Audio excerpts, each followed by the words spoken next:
Russ, I can't believe this is already our 5th show of the year. This is our 5th podcast of 2022. I only remember doing 2 of them or something like that. I'll have to look back and see what we did.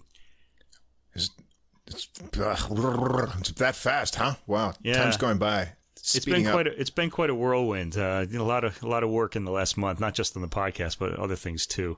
Yeah. And I guess it all just got kind of packed together in a kind of snowball like form. Could be. Yeah, maybe. Yeah. You relax a bit around the holidays, and then you have to get back into the groove, and things just get pounded out. And right. I have to keep looking back and remembering, when did we listen to that? And when I go looking for something, it's really hard to find. Yeah, it's really hard to find. Yeah. Well, now it's getting hard, especially we have to get some kind of database going. But because now we're up to episode what? This is 48. This is episode 48. Oh, coming up to the 50th episode very soon. And I was just looking to reference something earlier, and it took me forever to find it because I couldn't remember what episode it was on. Yeah, they're becoming too many episodes. Once we get up to episode 200 or 300, a few years down the road, we're not going to remember anything. We're going to need a database. Yeah. I don't know. Anyway, so tell me about this podcast. What is this called? This is the Adult Music Podcast, and we feature music for the mature mind. No K-pop. No hip-hop, nothing else that ends with P except some bebop, maybe. And we love bemop, too, because we interviewed Gil Rose a while back. Bemop, that's right. Yeah. And, so it's episode 48. Every week you'll hear, almost every episode we have 6 new recordings, 3 classical, 3 jazz, and some things in between or that hit upon other categories. And we'll provide you with all the access information to listen to them on streaming and the label information if you're interested in purchasing them. You'll find the links for Spotify and Apple Music for everything we'll discuss that's available on streaming. And also at the top of the description, you can get all of the music in one place, in one playlist on Deezer, our preferred streaming platform.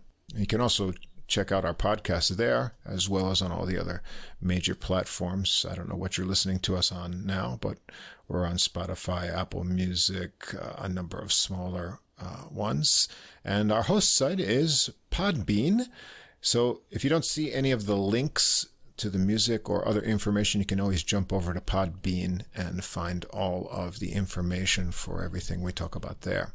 Now, if you enjoy the podcast, please follow or subscribe on whatever app or platform you're listening to us on.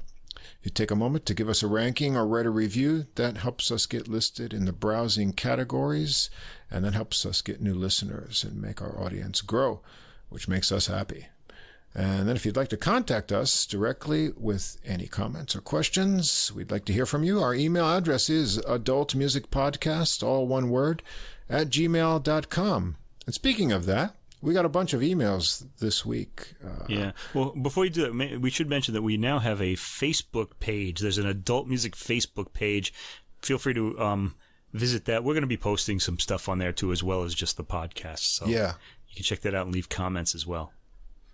I really don't like Facebook, so... I don't either, but, But anyway, we figure put it up there. So all the episodes are up there.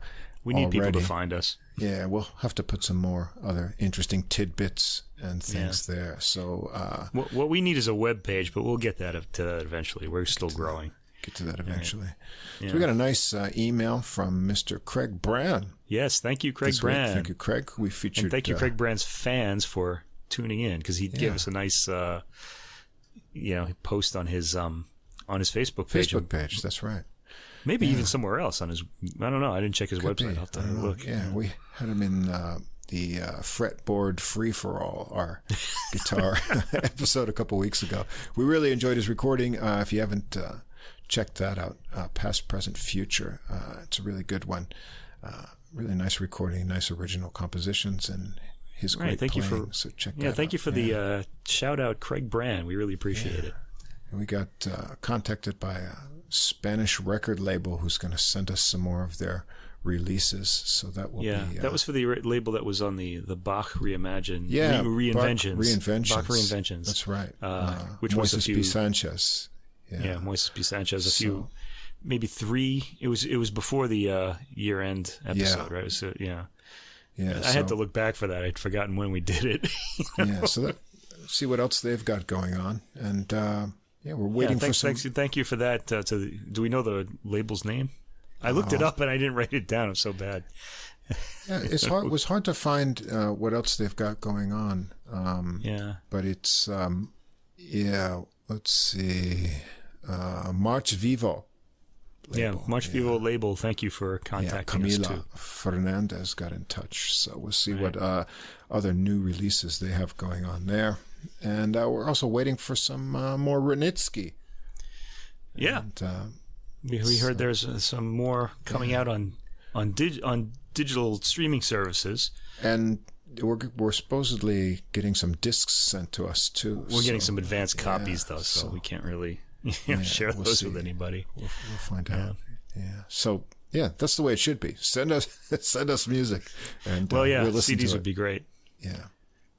Or at least make us this living. Make this our living, so that we can write off CDs on our taxes. That's really my dream. It's a business expense. Yes. If you could do that retroactively, you'd have. I'd be all set. You could retire now. I could retire now. Yeah, exactly. I am a little worried about where all my CDs are going to go once I'm gone from the face of the earth. Right at the bottom of that well, you put my name. Right. Well, you're welcome to them, but because you would appreciate them, but you're near my age, so I think you probably won't have them for long unless I could go out first. Some terrible accident happens. Yeah, we'll have to make a archive in your name or something like that. Yeah, I need some any younger listeners out there who want my massive classical. It's actually everything: classical, jazz, pop. I got everything in there. Rock and roll. Maybe they'll even make a new indexing, named after you for how you organize them, just like classical composers. It's not possible to follow anymore. Oh, okay. Because there's so many of them that I can't put new ones on the shelves where I have them alphabetized. So I have to just kind of go by, these came out this year, and every year I have a new shelf. Wow. It's really, because I can't go back to the A's 3 shelves before and just move everything. It would just take forever. Right. Yeah. Well, what do we got going on the music burner this evening? Yeah, speaking of music that that can't be downloaded or that that's right. Can be downloaded. We're starting with a Hyperion Records release. Now, I love the Hyperion Records label. It's it's probably my favorite classical label. But they don't stream their music. You have to buy it all. And we're going to start with one of my favorite pianists and one of adult music's favorite composers. The composer is Carl Philipp Emanuel Bach, also known as Cpe Bach. He was, now I got this wrong on an earlier episode, so you don't want to, if you're doing a research paper, you don't want to quote us because we're just talking like we're in a bar here. We're not, we do That's some right. research, but when we're talking off the cuff, we're not looking everything up. We don't have a Jamie like Joe Rogan does. So he's correcting us and looking things up for us. So sometimes we get things wrong. Carl Philipp Emanuel Bach was the 5th Bach son and the 2nd surviving Bach son. I said in an earlier episode that he was the 2nd Bach son, and there was one before him that died, but that's not true. Wilhelm Friedrich. I should look this up just so I don't mess it up again. Hold on. Let's see. He's the 5th child and 2nd surviving son of Johann Sebastian and Maria Barbara, and Wilhelm Friedemann was the oldest surviving son, and I think there was one before him that died in childbirth. Okay, the pianist is Marc-André Hamelin. Now we're going to talk about the pronunciation of this guy's name because we were kind of discussing it a lot. I'm a big fan of Marc-André Hamelin, and really, because I like Marc-André Hamelin. Okay, well there you go. I've been listening to his music. His I actually own every Hyperion release that he's put out. And I got the pronunciation of his name from the Japanese kana, which is Hamelin. And I was listening to some podcasts where he was interviewed, and they pronounce his name Hamelin too. But Russ has discovered a video of Marc-André himself pronouncing his name as Hamelin, like the German town where the Pied Piper comes from. Yeah. And now I'm all confused. Does he pronounce it two ways? Is he just for the American audience who just insists on saying everything with an English accent? Is he saying Hamelin because that's what they say? And he's just going for the Hamelin with the French audiences and the French Canadian audiences? I don't know. We'll have to ask him one day. Maybe we'll get in touch with someone who knows him and find out this mystery. I have a similar situation like this. Now, we never say our names on this, our full names on this podcast, but my family name is Italian, and it's Vezzuto. Okay, and now I'm American, and people say Vezzuto, and that's how I grew up. Okay, but then I went to Italy, and everybody called me Michael Vezzuto. It's got two Z's, or two Z's if you're British. ZZ. Now, it's easy, and that's pronounced like a TZ in English, right? Like pizza. So you'd say Vezzuto. And, but, there was the famous Yankees shortstop, Phil Rizzuto, so people thought I was... Holy cow. People thought that I was related to him, but I'm not, because my name starts with a V, and his starts with an R. And mine's spelled with an E, and his is with an I, so they're different, but they have the same endings. So anyway, these days I have decided that people can pronounce my name the way they want, but if they're going to ask me, I'm going to say it's pronounced the Italian way, Vezzuto, because I want them, for just that one fraction of a second when they're saying my name, to sing and be happy. Because Italian names have to be sung, don't they? You don't really ever say an Italian name. Right? I'm just spreading happiness around the world by telling people to pronounce my name the Italian way. All right. There you go. So please call me Michael Vezzuto and buy my book, Extreme Music. Yeah, I recommend it. Anyway, speaking of extreme music. This isn't extreme, though. This is really good. No, it's not extreme, but it is kind of... well, it's... I don't want to say it's odd. It's great, actually. Yeah. Okay, now let me give you a little...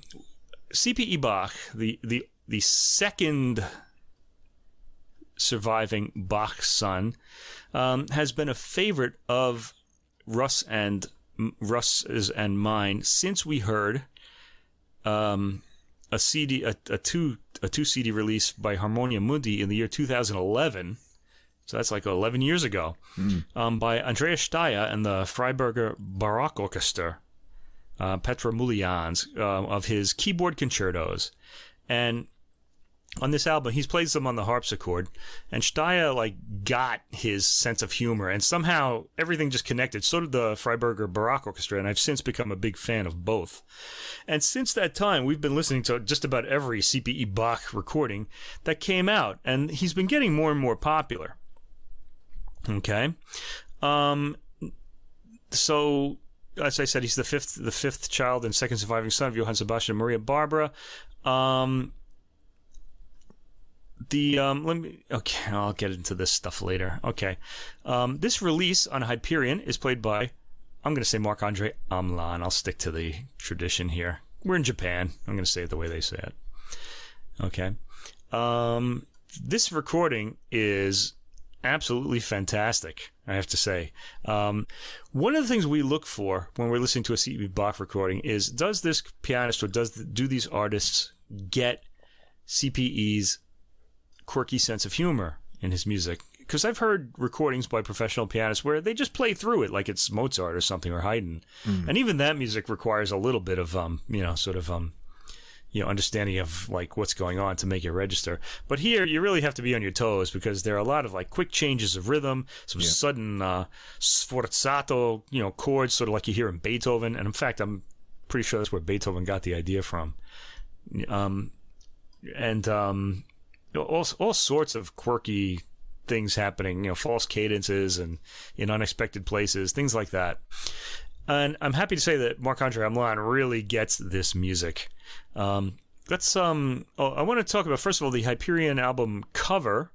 It has a shell on it, and it's black, and it's got like a shell in the center.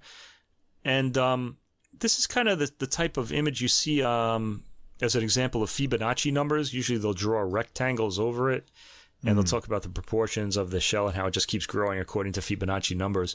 And I'm kind of wondering if that cover has anything to do with Fibonacci numbers. Another unanswered question that we're just going to have to ask about somewhere. I don't know how to get that answer, but we'll have to find out who the artist was of that. Okay, well, anyway, the album is called Sonatas and Rondos. Sonatas and Rondos, okay? Sonatas and Rondos. And that's what they are, basically. We start out, this is a 2 CD set, and we start out with the Sonata in A minor, H247, WQ 57 number 2. Let me explain what those are. Okay, the second number we'll talk about first. Wattquen number, named after Alfred Wattquen, or Wattquen.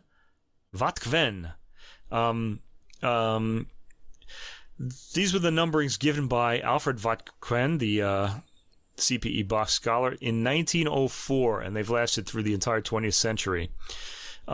Because music scholars have to make classical music even more confusing than it already is, we had another scholar do his numbering, and this is the H marking. This is for Helm, E. Eugene Helm's numbering. He did these in 1989, and yeah, these were due for an update. The Wattquen numbers are very old, but and especially given all the fantastic scholarship done during our lifetimes, there really has been like a renaissance of music scholarship since the 1970s, but I started noticing it in the 1980s.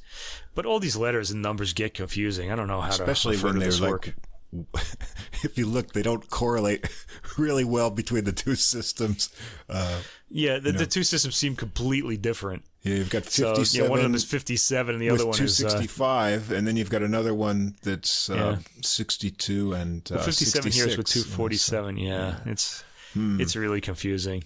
Yeah, I still think the Wattquen ones are still still the ones that people notice. Yeah. If you want to really get confused, look at Domenico Scarlatti's sonatas. They have all kinds of crazy numbers on those now.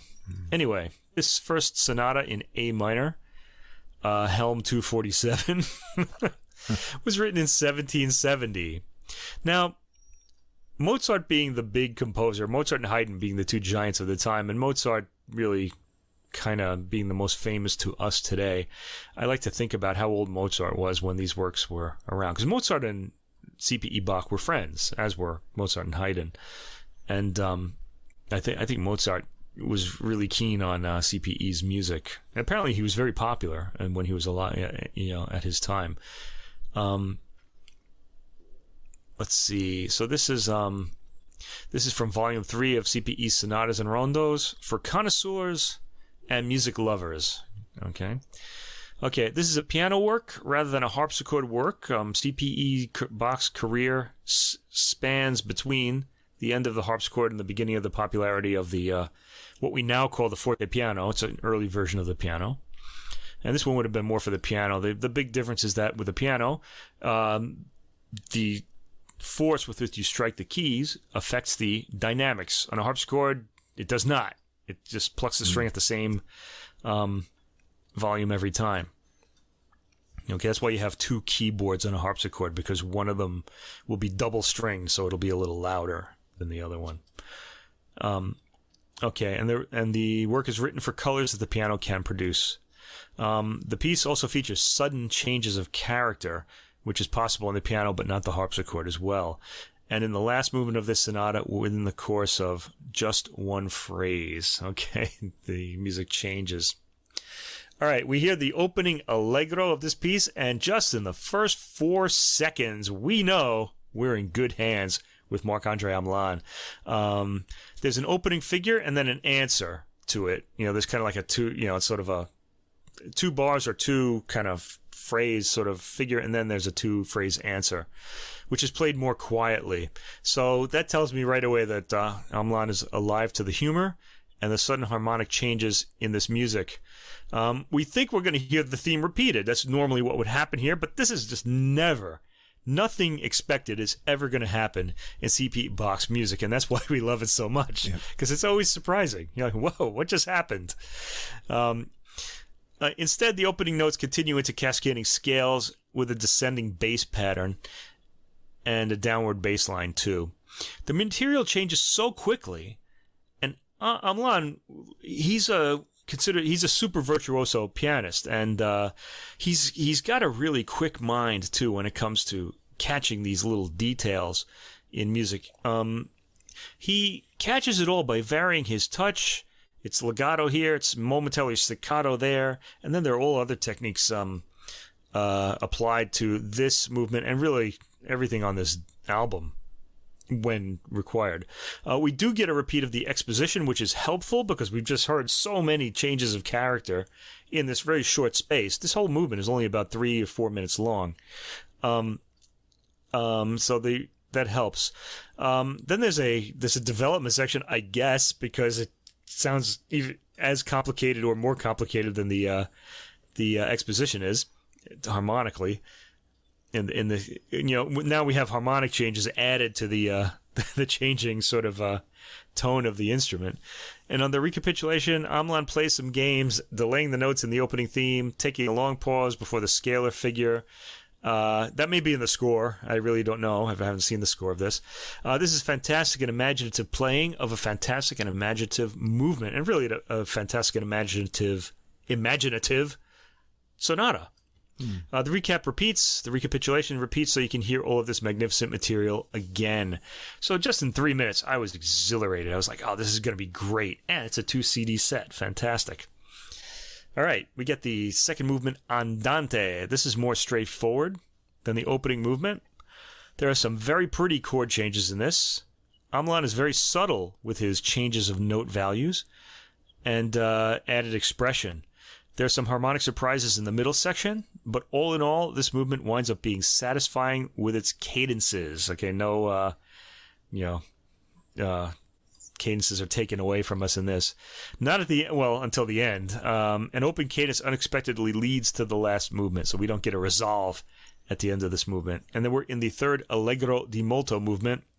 It kind of dances in triple figures, like da da da da da da, that kind of thing. Sometimes hesitates. Some of the figures actually sound like Beethoven. I was put in mind of Beethoven quite a bit during this recording, and I really think Beethoven probably knew about these scores. There's lots of varying material densely packed together. Hamelin catches all of it. He's a lot smarter than I am, so I couldn't catch all of it as a listener. It's hard to explain. It just goes by so fast. It's sort of like, I don't know, if you ever if you ever heard like a Japanese haiku poem recited, there's some beautiful image, and then before you know it, the poem's over, and it's just evaporated into the air, that thought that you had. Well, this music kind of does that. You're like, whoa, what was that? And then you're on to the next thing already. This is compelling. This is a compelling, fun performance that will keep you on your toes. I often think of CPE's music as ideal for the smartphone age that we live in now, as the ideas change so quickly that it mirrors the short attention spans of modern people. But that's not to say this is music for people with short attention spans, but it kind of mirrors that whole jumping around sort of thing that I think our brains do today, our multitasking brains. There's a real quirkiness to this that suits our times well, too. It's kind of tough to follow all this, but part of that is just because... part of that's because of Marc-André Hamelin's creativity here, too, as well as C.P.E. Bach's. But also, because this is a CD, because it's a recording, you can listen to it again and again and again. And that's what I've been doing since I've purchased this recording. It's just, every time I hear it, I'm just like, it's not really sinking in, but I'm really enjoying it. And I'm just trying to kind of figure out what's happening. And I think it kind of gets into your subconscious mind. Your subconscious mind starts trying to figure it out too. By the way, one other thing before I forget to mention it, fantastic recorded piano sound on this recording. This is not always the case with Marc-André Hamelin recordings, but it certainly is here. This is a really enjoyable recording to listen to. Now, Also, when I say that, you should really give this a listen or a sample. Unfortunately, you can't. You'd have to buy it in order to hear the entire work, but you can sample sections of it on Hyperion's website. Don't let me. This isn't music you're gonna like kick back to and relax to. It really keeps you on your toes. But that said, it's not difficult to listen to. It's all tonal. It has some jarring chords in it, but they all resolve into something more tonal. It is a classical era work, after all. Don't be put off by any of my charges of quirkiness. They're meant to be positive, and this is really fun music. If you like to really concentrate and like be surprised, this would be a really excellent music to listen to. All right, I don't know how much detail I'm going to go through in all of these works. This is a pretty long album full of pleasures, but let's do a few of these, at least on disc 1. The fourth track is a rondo in E major, Helm 265, Watt Quo 57, number 1. Written in 1781. That was the era Mozart was in Vienna, and he was really writing his piano concerti. This was the peak of Mozart's career. Okay, so this is Bach was in Hamburg, I believe, at this time. This rondo, remember, a rondo has a theme, and that we keep coming back to that theme after brief excursions away from it. There are lots of sudden color changes, key changes, and modulations in this work. It's a one-movement work. And the last two are slyly added to the returns of the theme. It's sometimes hard to identify the rondo theme when it returns. He changes it quite a bit, although it has the same profile. He meaning C.P.E. Bach. The main rondo theme is chimey and pretty, and it's pretty square. But it doesn't stay square when it gets repeated. It repeats louder with emphatic bass. The answering phrase leading to the cadence played more quietly. And here I just commented that Marc-André Hamelin has a lot of colors in his keyboard playing palette, his piano playing palette. Gradations of tone as well as note value. He wrings a lot of expression out of this and gets a lot of changing moods. Quicksilver is a word classical critics like to use, very appropriate here. The episodes sort of morph out of the theme so that you hardly know what's happening. So you're not, before you know it, you're on this other theme and you don't realize that you've gone there. You think the theme is continuing. The rondo theme is heard pretty often, but it's always a little different. Now chimey, now in the bass, loud and soft, rephrased in different places. Now it's got like a Siciliano rhythm. Now it has triplet figuration. Then it has chords broken into lower and higher sections on each beat. It's really mind-boggling. This is a performance and piece that repays repeated listenings. Actually, the entire disc does. I'm wondering if I've ever heard this piece played by another pianist. I think this was a set of variations. If I didn't know this was called a rondo, I would think it was a set of variations. C.P.E. Bach blurs the theme and the other sections so much that you're never sure where you are. It would be mean to put this on a test and ask students to identify the form. They'd all say it was a set of variations, as would I think. But it is, in fact, a rondo. It ends suddenly and unexpectedly with a rushed cadence, which means it has like a proper ending, but it just kind of comes out of the air unexpectedly. One imagines the pianist abruptly standing up and rushing off the stage or out of the room. It's kind of that, has that kind of feeling. Oh, I'm late for something. All right. Tracks 5 to 9 on disc 1, Fantasia in C major. When I hear the word Fantasia or Fantasia, some people like to say, I think of Mozart's dark works, and we will hear a very dark Fantasia on disc 2 of this album. This particular one, from volume 6 of Bach Sonatas and Rondos, in C major, Helm 291, Watt Quo 61, number 6, is very pianistic with emphatic pointed rhythms and closely voiced chords. This is like a big rondo with two contrasting sections. Okay, it's called the Fantasia, but it really, I think, functions as a rondo. Tracks 5, 7, and 9 are all the opening theme. They repeated, as though it was a big rondo. The first movement, what I'm calling the main theme, is quick and overactive with harmonic surprises. It sounds Beethovenian to me. It reminds me of some of Beethoven's earlier piano sonatas. I think of The Tempest, Opus 32, number 2. I suspect, okay, Beethoven knew his CPE as well as his Mozart. This movement ends suddenly. We go to an andante, slow chord-based theme, varied in various ways. We hear the Presto Di Molto again, track 7, similar in rhythm and melody this time, with some pauses built in. It's not the same, but similar enough to bring the rondo idea. And it also ends abruptly and unexpectedly.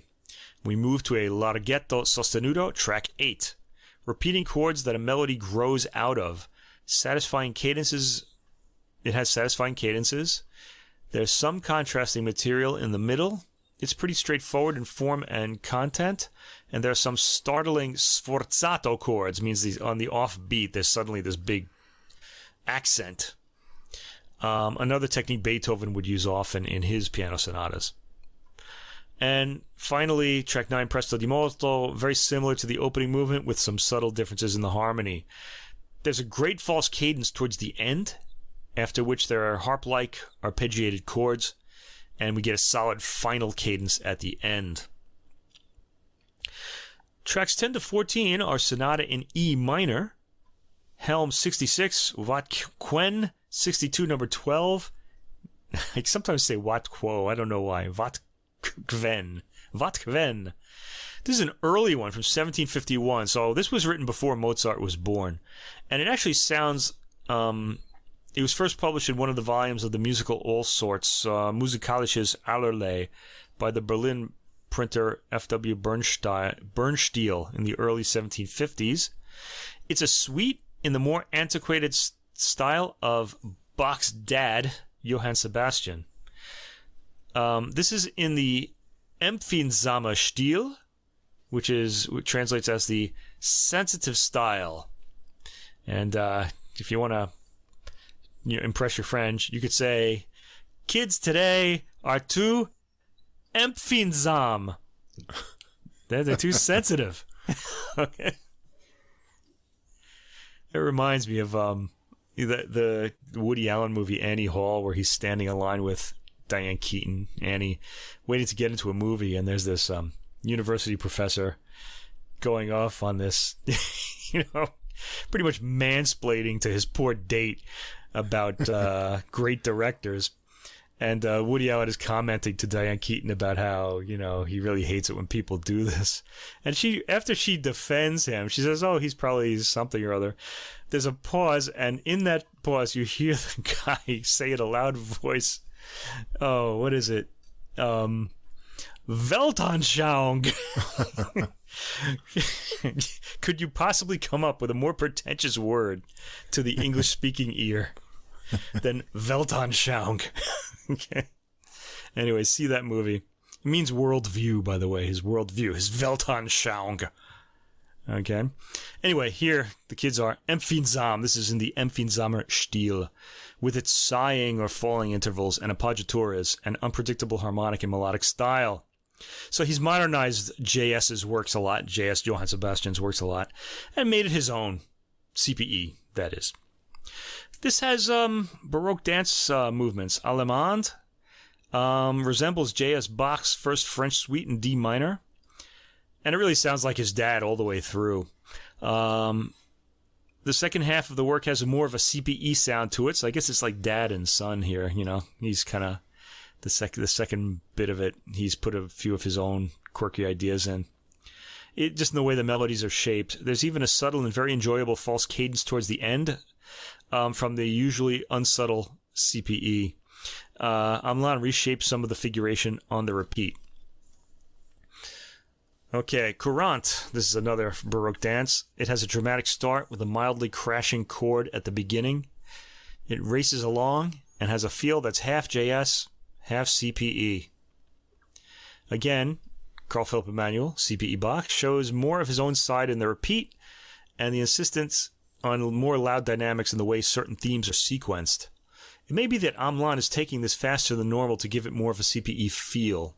Okay, I'm not really sure what's happening here as far as that goes. Third movement, Sarabande. Oh, the famous slow dance, the slow, sexy dance of the Baroque era that today wouldn't turn anyone on at all, but then it made people sweat. To it? What? Can you twerk to it? It's too slow to twerk to. Oh, okay. Plus, when you're wearing like a whalebone corset, I think it's kind of hard to... it could be dangerous. You could get a punctured lung or something. You could get a punctured lung if you tried to twerk in the Baroque era. Okay, the sarabande, not as spacious as a Johann Sebastian Bach sarabande. It's relatively active. Dynamic changes are used for effect. It starts medium loud and decrescendos from there. It gets softer. It's not as elegant as great sarabandes can be. In fact, it's pretty assertive at times. I guess that's C.P.E., asserting his personality again, particularly in the crescendi, but it's an enjoyable movement nonetheless. Fourth movement is a minuet. Oh, the minuet. Up until Bach completely did away with them. We heard these in every work, basically. The opening of this minuet is very appealing. It has a lot of charm. There are some odd bass notes stuck in that kind of feel like pegs holding up the lines of a circus tent. I kind of got that image inserted into the ground. And for the second half of the minuet, Hamelin plays more emphatically and deliberately, resorting to staccato. This throws the middle trio into relief, it's fairly legato at that point, and smooth. As is customary, the minuet repeats after the trio, with the second half very emphatic again. There's a second trio, however, a bit of a surprise, and the minuet repeats again. The second half played loud, the loudest of any time it has appeared, and then suddenly quiets for the end. This is a really good lesson in piano playing, how you can vary all of these repeating parts. It's also a good lesson in composition. Keep the audience interested. The fifth movement, jig. A jig is a bit of a resemblance to Handel in this particular one, especially in the melody. It's lively, it's played staccato, and it has fugato themes in the treble and bass. It kind of means notes that imitate each other like they're in a fugue, but it doesn't follow a fugue's rules. It's loose. Lively and appealing. The next piece, track 15, is called Abschied von meinem silbermannischen Klavier in einem Rondo. That's a mouthful. Yeah.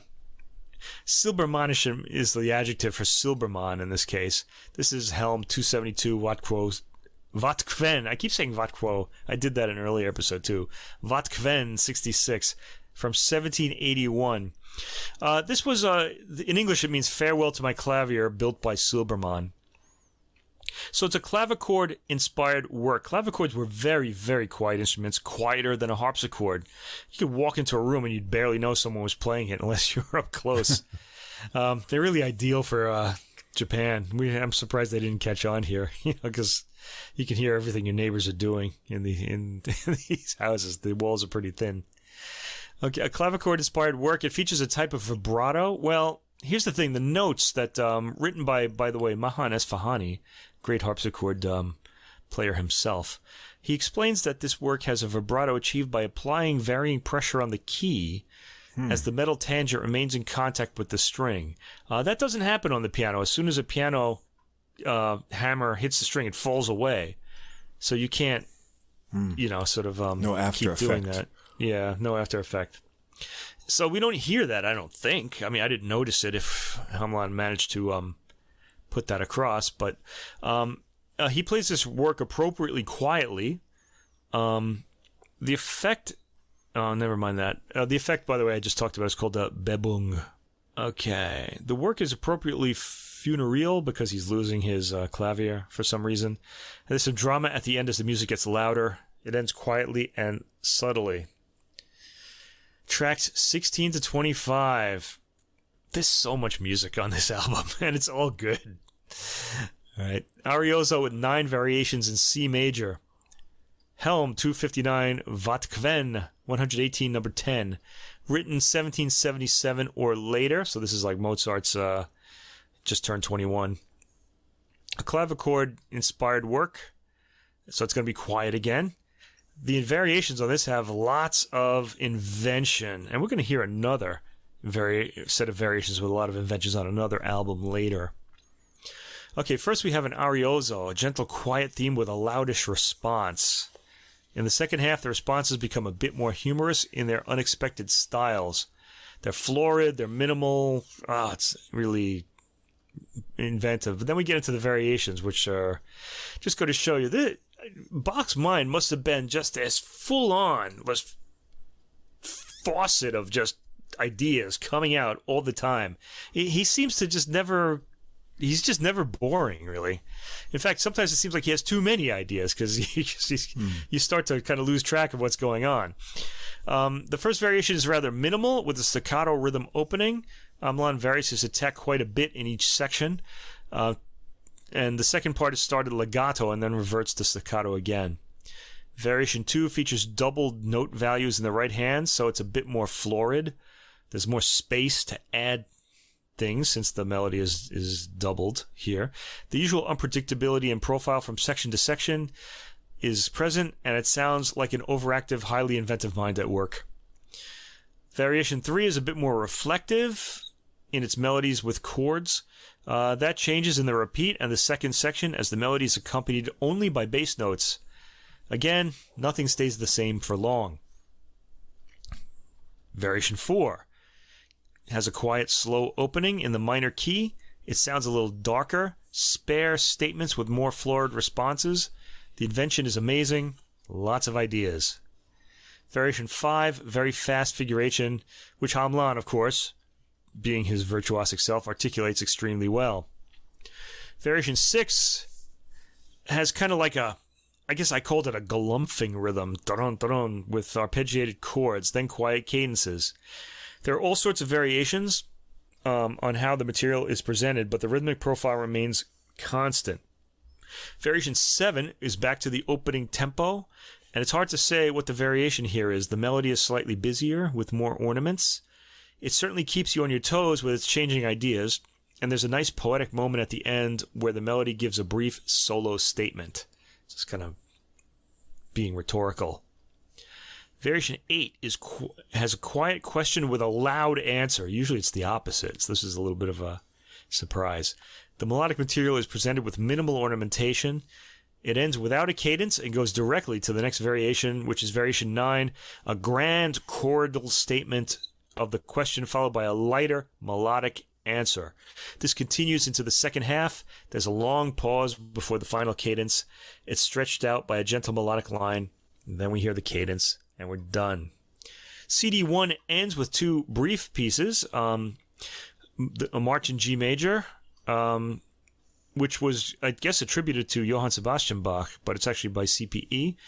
It was written before 1725, so Bach would have been really young. It was written into Anna Magdalena Bach's notebook. By the way, Anna Magdalena Bach's notebook, I think we've mentioned this on a previous podcast. I've read somewhere that it served more as a family album rather than as a pedagogic tool for Anna Magdalena herself. This is Bach's second wife after Maria Barbara died, who was C.P.E.'s mom. Maria Barbara was C.P.E.'s mom. But it seems like it acted as sort of a family album as well. You know, like where you'd have pictures of your family. They had like musical pieces by their family. There's a naivete to this piece, but it can't mask an independent artistic character. It's cute with a lot of drumming repeated notes, catchy melody, and it sounds fun to play. Track 27. Oh, is this podcast over yet? Solfeggio in C minor. Helm 220, Watkven 117 number 2 from 1766. Mozart was 10 years old at that time.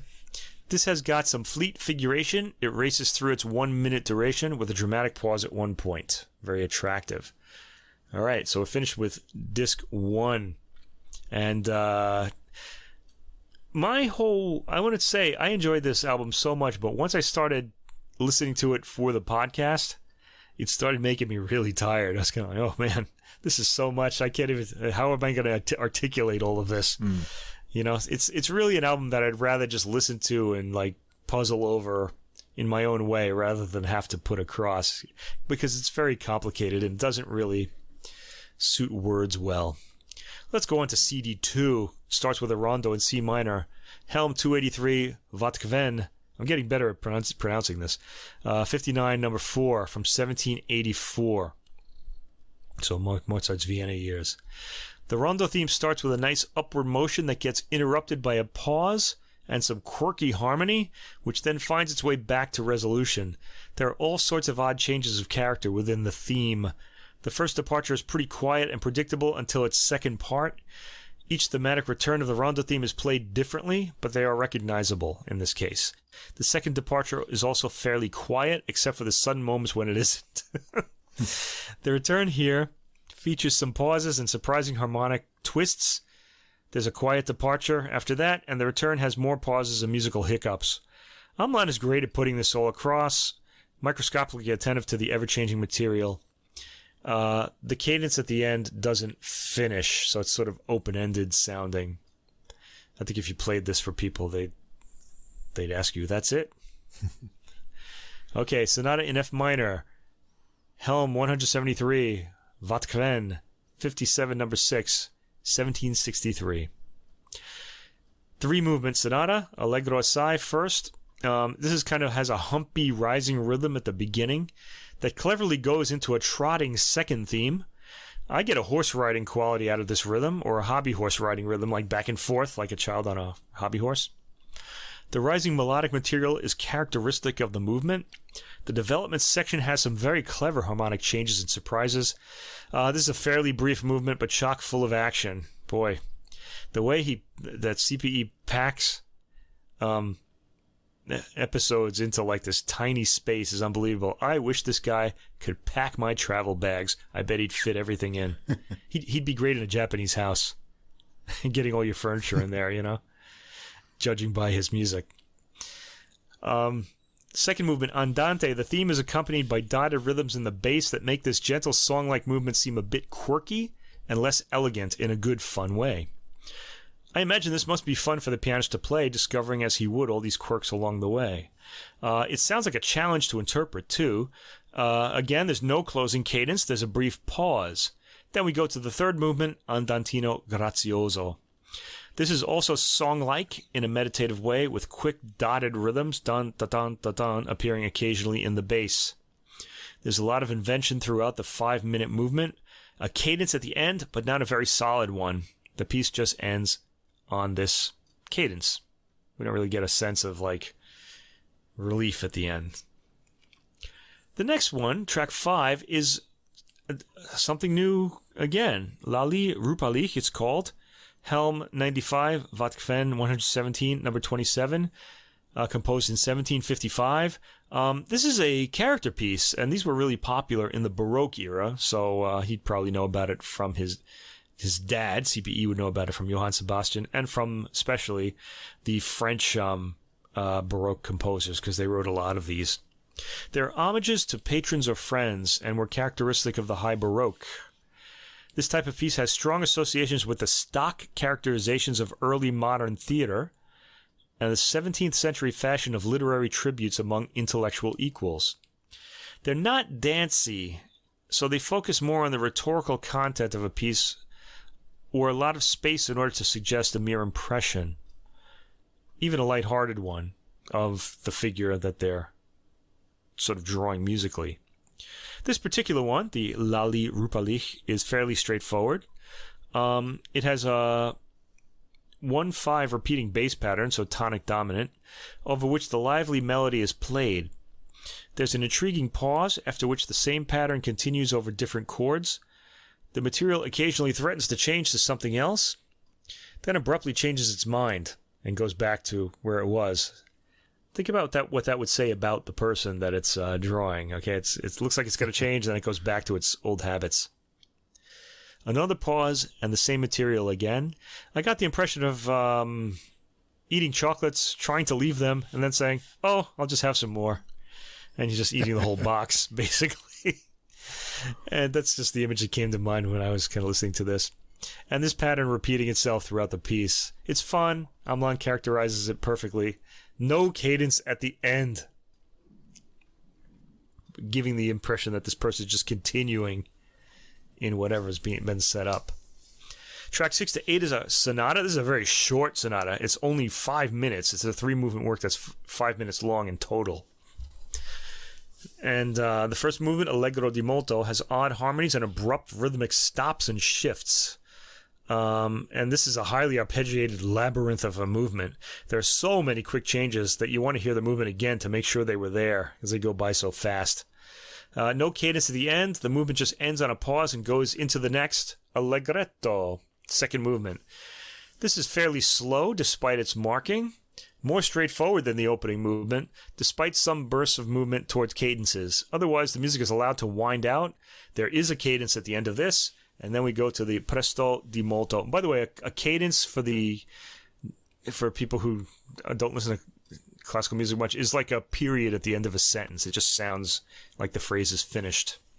Okay. The third movement, Presto Di Molto. Quirky sounding skipping melody at the beginning, played relatively staccato. The material winds out until it abruptly and surprisingly lands on a solid closing cadence. This piece is a real wow, especially given its really short duration. There's enough material in it for a 20 or 30 minute work if you stretch it all out.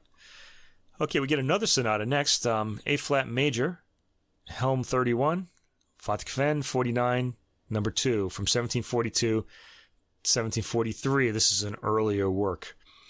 This is a complicated movement, a little surprising given the year.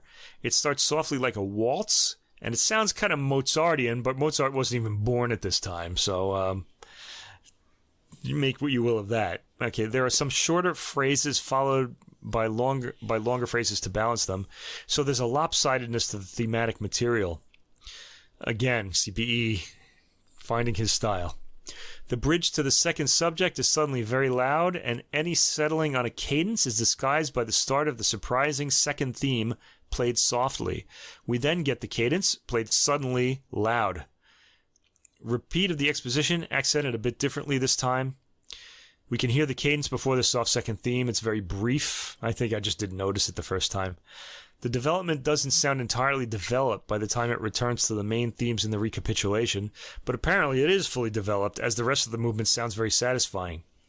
There's a coda at the end to balance things out via some odd modulations. This whole movement is sort of like a magic trick. It all balances out, even though it sounds completely unbalanced harmonically.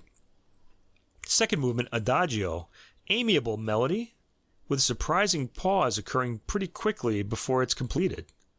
There are lots of quick mood changes and bursts of volume that quickly die away for the quieter material to proceed. The surprise pauses and harmonies occur throughout the movement, constantly reminding you of who composed this music.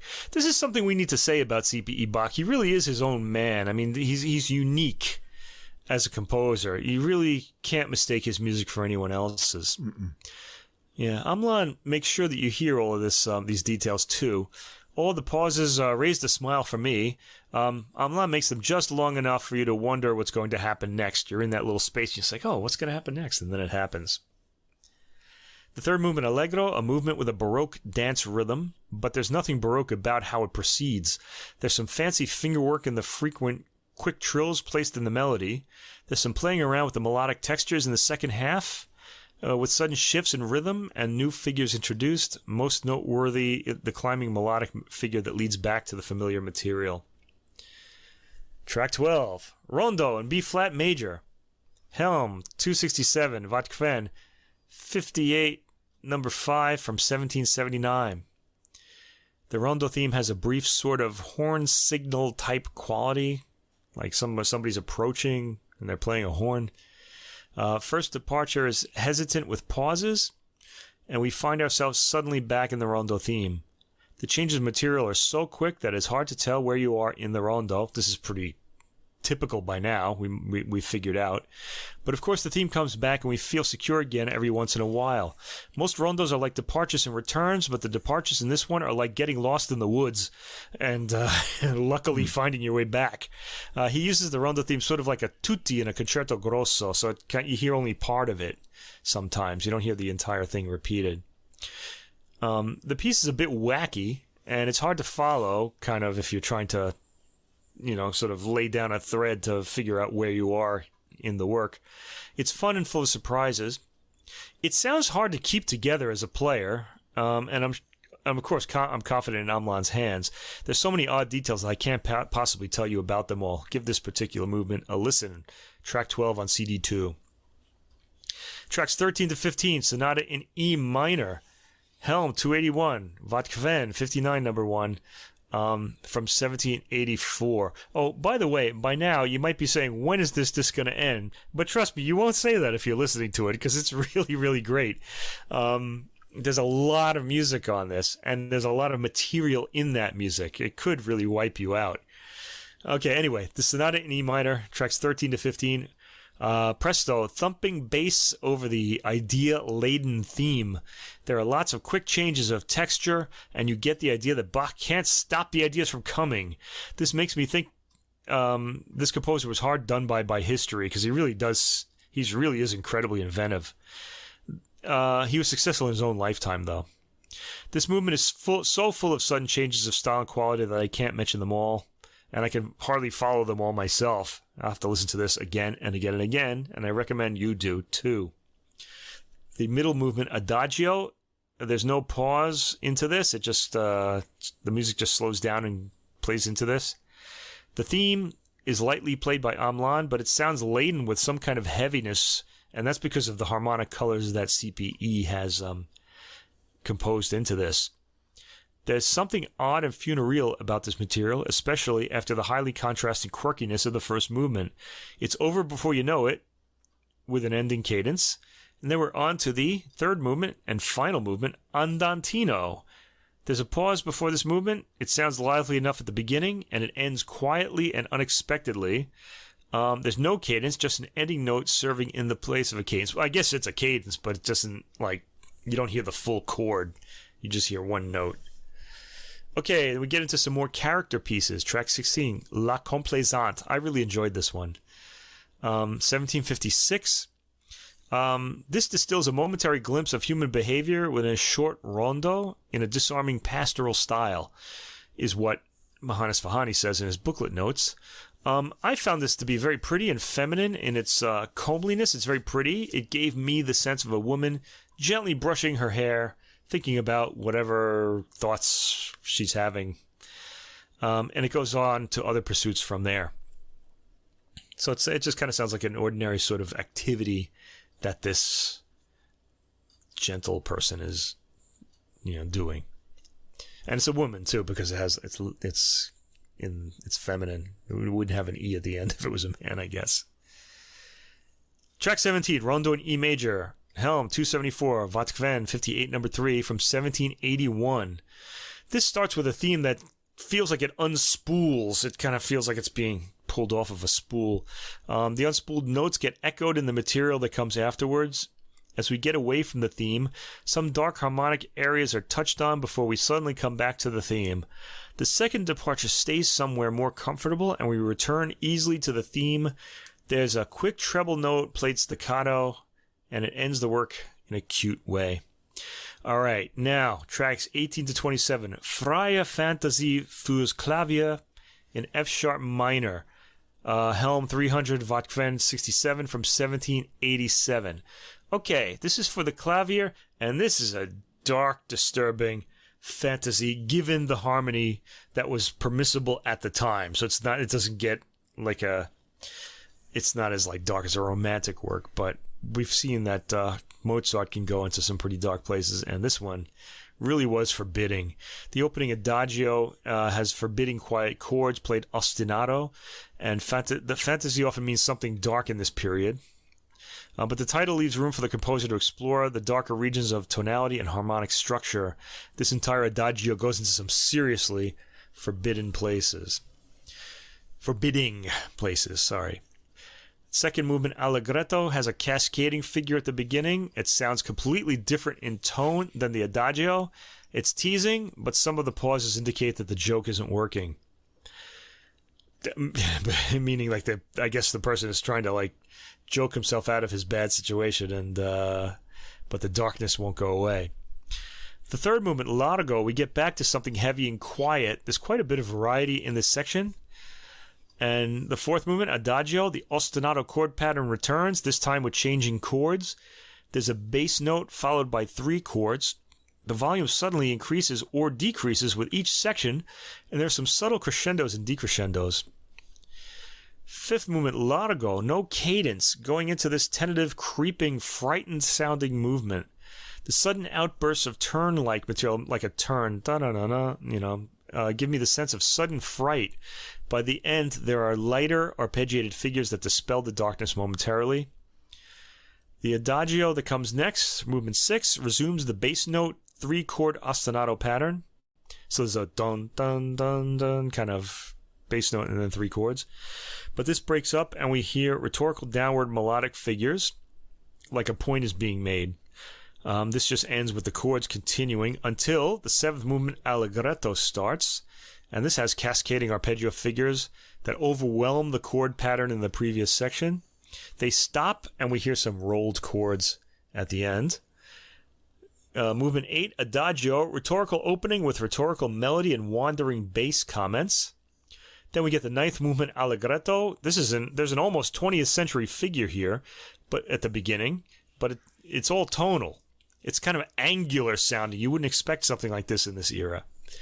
A very angular comment at the opening, followed by cascading arpeggiated material.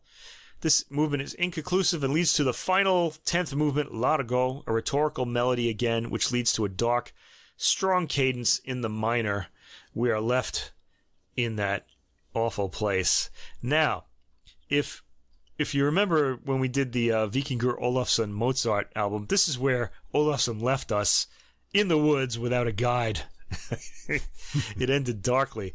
Marc-André Hamelin isn't going to do that. He gives us 2 more character pieces. He wants us to feel good. Thank you, Marc-André. So we get 2 more lighter character pieces. Track 28, Lerman, it's got charm, pretty straightforward, a welcome relief after the Fantasia.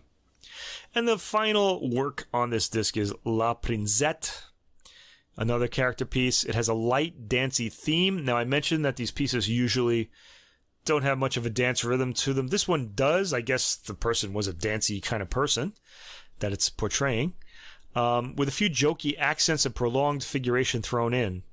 This one also sounds like a fun piece to play, and I imagine the person it's named after was a fun person. Well, we've gotten to the end of this magnificent 2-disc set, and if I've made it sound boring, I'm really sorry. It's better when you hear it than it is when you talk about it. There was so many details, and I really didn't know how to go into them all, but I guess if you're listening to the disc and you listen to what I say, you'll notice some of the details that I've given. What kept me listening to this again and again was trying to hear how each work fit together. That's really the real challenge of listening to C.P.E. Bach's music. It's like putting a puzzle together, for the pianist, obviously, but also for the listener. You're trying to follow the pianist, what the pianist is doing. The 4th and 5th time you listen to these, you're going to still be hearing new things that you missed the 1st, 2nd, and 3rd time you heard it. Hamelin has the measure of this music, as well as the sense of how to bring out its quirkiness and humor, and I loved every minute of his playing. Having to talk about this was hard. I'd just rather keep listening and have my unconscious mind work it out over time. I think if I were to review this album again a year from now, I'd have something more competent to say about it. But I just want to say it's really fantastic. If you want a little intellectual challenge and a lot of fun, please listen. Yeah, there's too much here to digest in one listening session. You know, I've had it on for a couple weeks now. Yeah, me too. I'll listen to it for a while and my attention drifts off and I realize I've missed so much. So I've been going back and just listening to 1 or 2 works at a time so that I can appreciate what's going on. And there's a lot of variety in the material. From period and styles, as you highlighted. For me, I really like... Shout out to Marc-André Hamelin's programming for that, because he didn't have to program it this way. It was really varied. Yeah, there's some pieces here that I've heard recordings of before, but there's a lot of new things to me that I've never heard before. So I think Marc-André really, he gets C.P.E. Bach's unique personality and the quirkiness we talk about, and rather than playing through those little figures that are signatures of his or overemphasizing them, he gets them just right to me, and they're sort of little indicators. And a couple of things I noticed. To me, C.P.E. Bach, he must have, growing up listening to his father's music, I imagine, this is just my complete supposition on it, is that his mind was a repository of all Baroque ideas and phrases and things that could be done.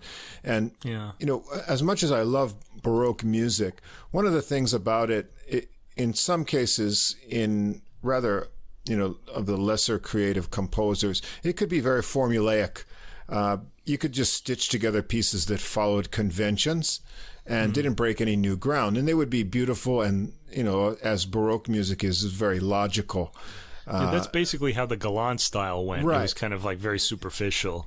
But what I noticed from him is that he seems to have already digested all of those previous forms, and he can play with them, as almost like a cat plays with a mouse, and sort of just fit these smaller structures together and create a bigger superstructure of surprising things that he's obviously amusing himself with.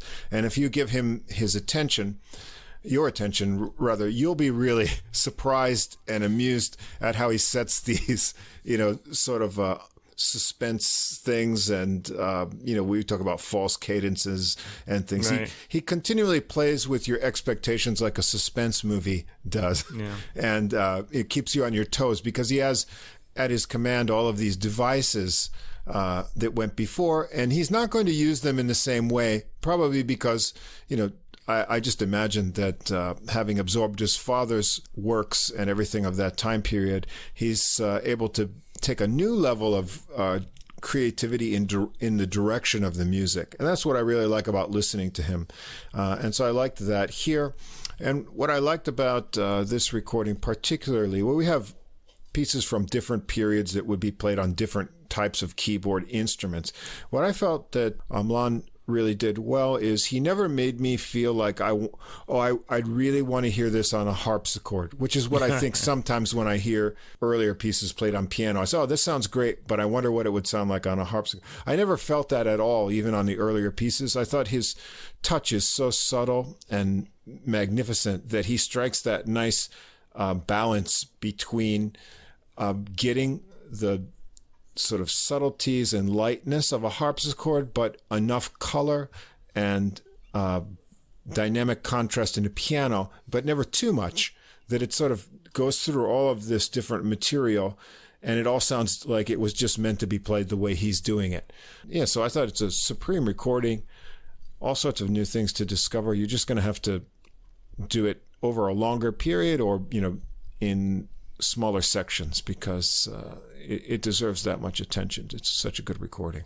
Yeah, I can't imagine any other pianist squeezing more juice out of each of these individual pieces. No, not without squeezing too much and then losing the continuity, which I thought, over all this material, it really just sticks together and it holds you within a certain parameter of style that he's, worked out for the sort of macro idea of this project. So, really enjoyable.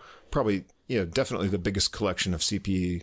Bach's music I've heard in one place. Yeah, I imagine myself listening to this years and years from now, again and again, still trying to solve its mysteries and things like that. One thing you said, by the way, about C.P.E. Bach, having been his father's son and hearing all that music, it wasn't just his father. The whole family was musical. So he had musical brothers who were also pretty famous during their lives, including his older brother, Wilhelm Friedrich, and the whole family. And then he knew Mozart and he knew Haydn, so he had just great music all around him. It must have been some life, really.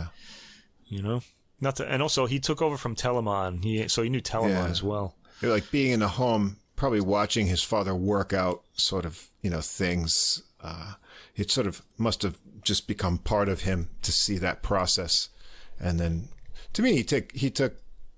I don't think you can ever say anyone is greater than Bach in just the lines and the counterpoint and the beauty of construction.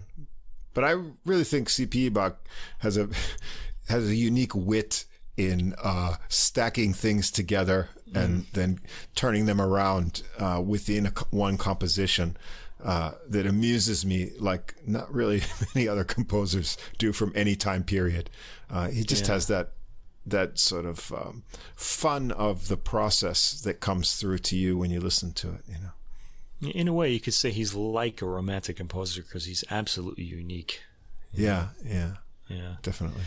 Okay, so we're like 1 hour into this podcast already, and we've only talked about one album. It's a very long album, but it doesn't seem that way. Incidentally, if you listen to the C.P.E. Bach, this album, first of all, I highly recommend that you do that. This album was released, by the way, in 2022. It's the first album that we're talking about that was released in 2022 on this podcast, and it's also the first great classical album of the year.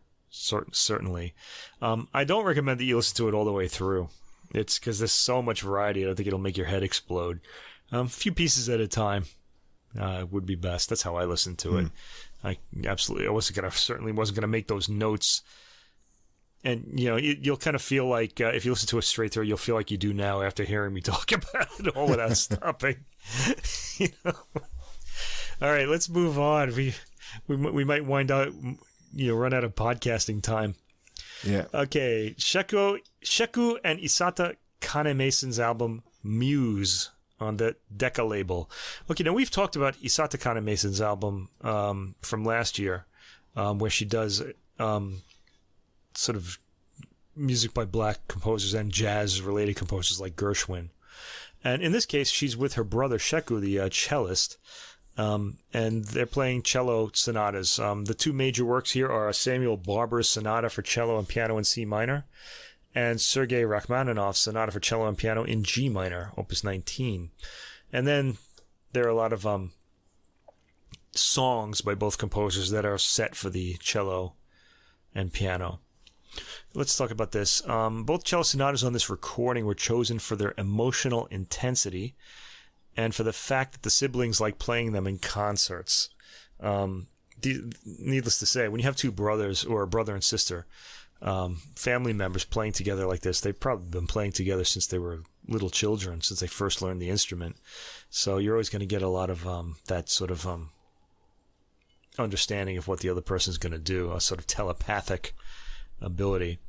Okay, the first work, this is a work I had never heard before. This is the first time I've heard this. Samuel Barber Sonata for Cello and Piano in C minor, Opus 6. Barber wrote this when he was 21 years old and a student at the Curtis Institute of Music, which is in Philadelphia. Okay, the booklet note says New York. It's not in New York. It's in Philadelphia, in case you want to read the booklet note. Famous school.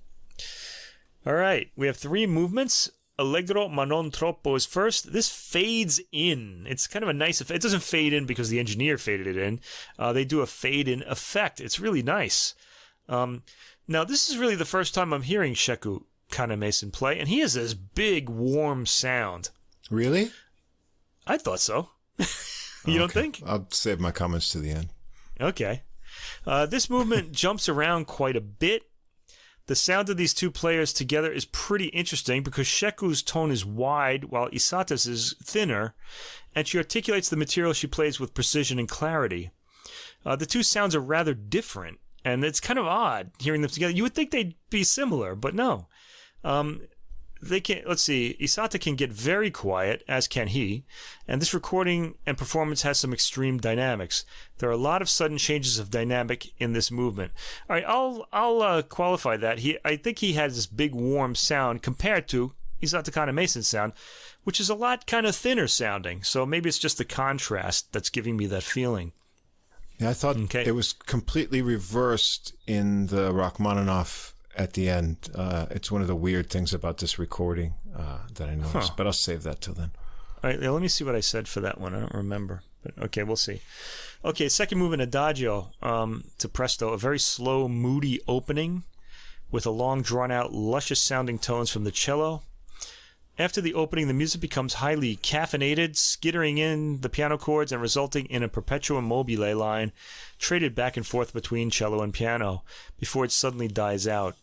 The slow Adagio material repeats and ends beautifully on a low note. I rather like his effects.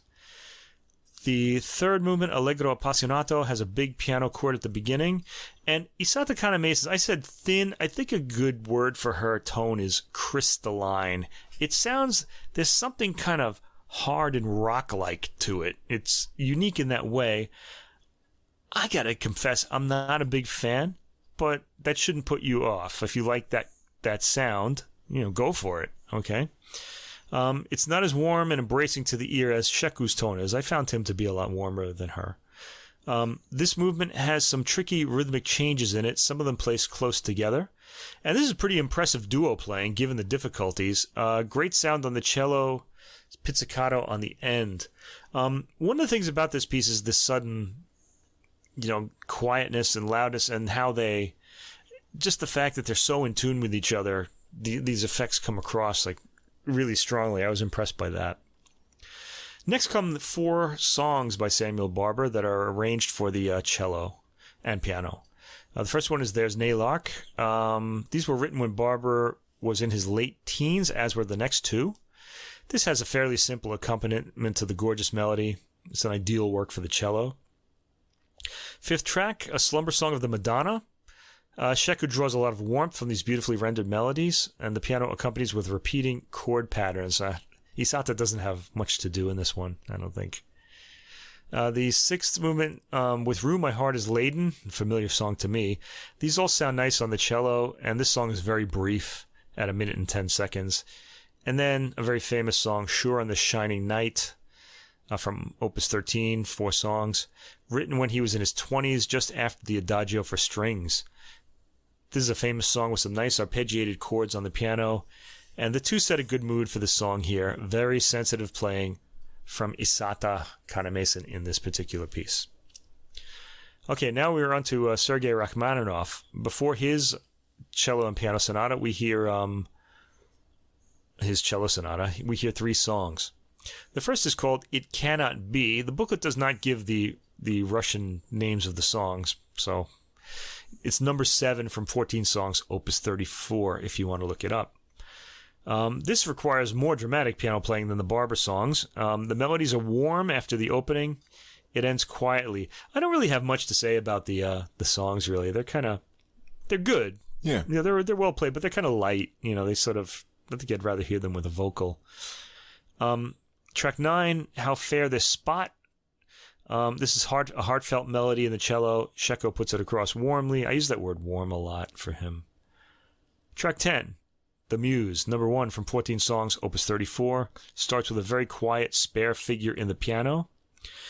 The piano plays solo for a while, presenting some of the chords when the cello melody starts up solo, and the piano comes in to outline the harmony.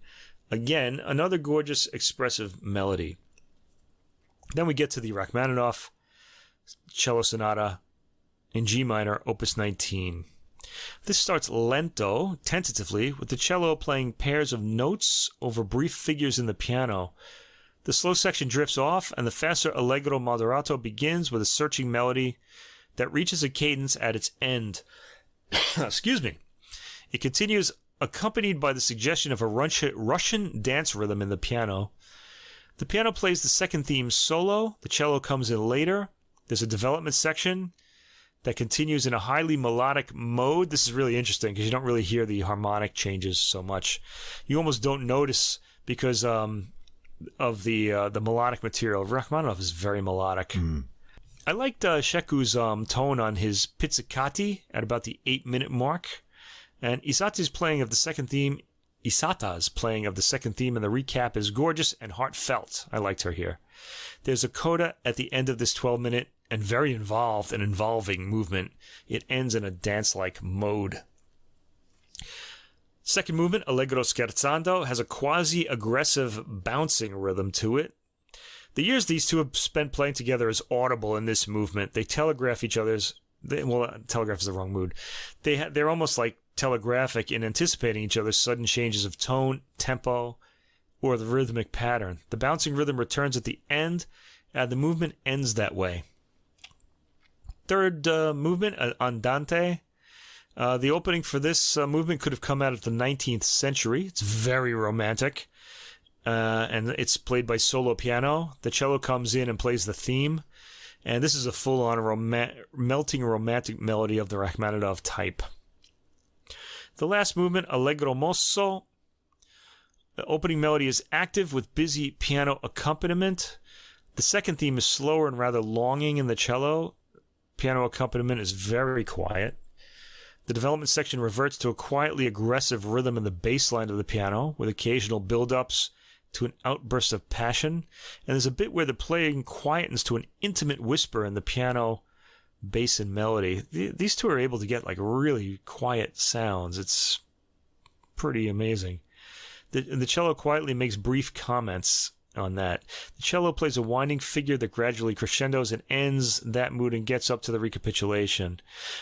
In this particular movement, by the way, in Sheku's playing, you can hear a lot of bow noise. And I don't know if that's like the recording or that's too close or that he's just kind of really pushing hard. But he doesn't have like... It's not as warm as in other places. There's a reminiscing coda at the end of the recap. It's soft and slow. The material reaches a cadence, then builds up a crescendo to a heated up ending.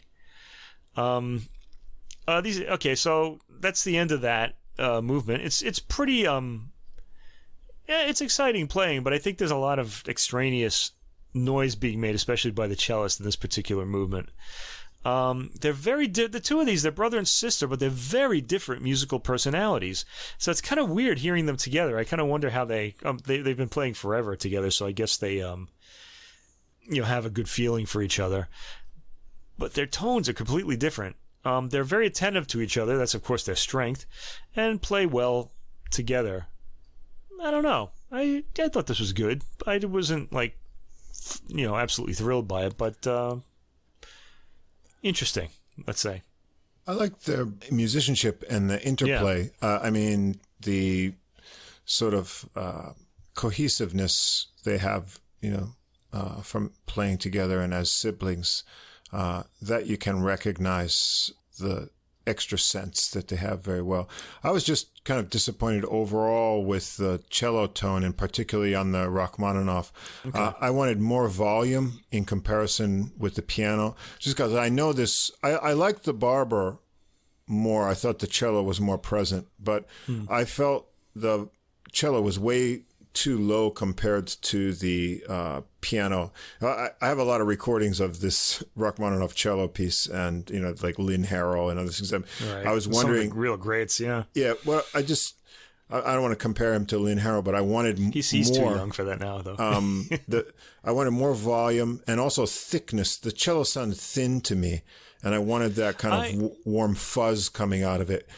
I thought that was truer in the Rachmaninoff. Yeah, no, I think that may have been the recording situation. Could be. Really it could be the placement was changed or any. He's on Decca, so you would expect, that. So it wasn't anything in playing so much as the balance and delivery of the sound to me. I just. I wanted to turn the piano down and turn the cello up for most of the Oh, I see. Yeah, you don't like to balance much. Yeah. I think that's true in the Rachmaninoff. The piano especially tends to get loud in Rachmaninoff works in general.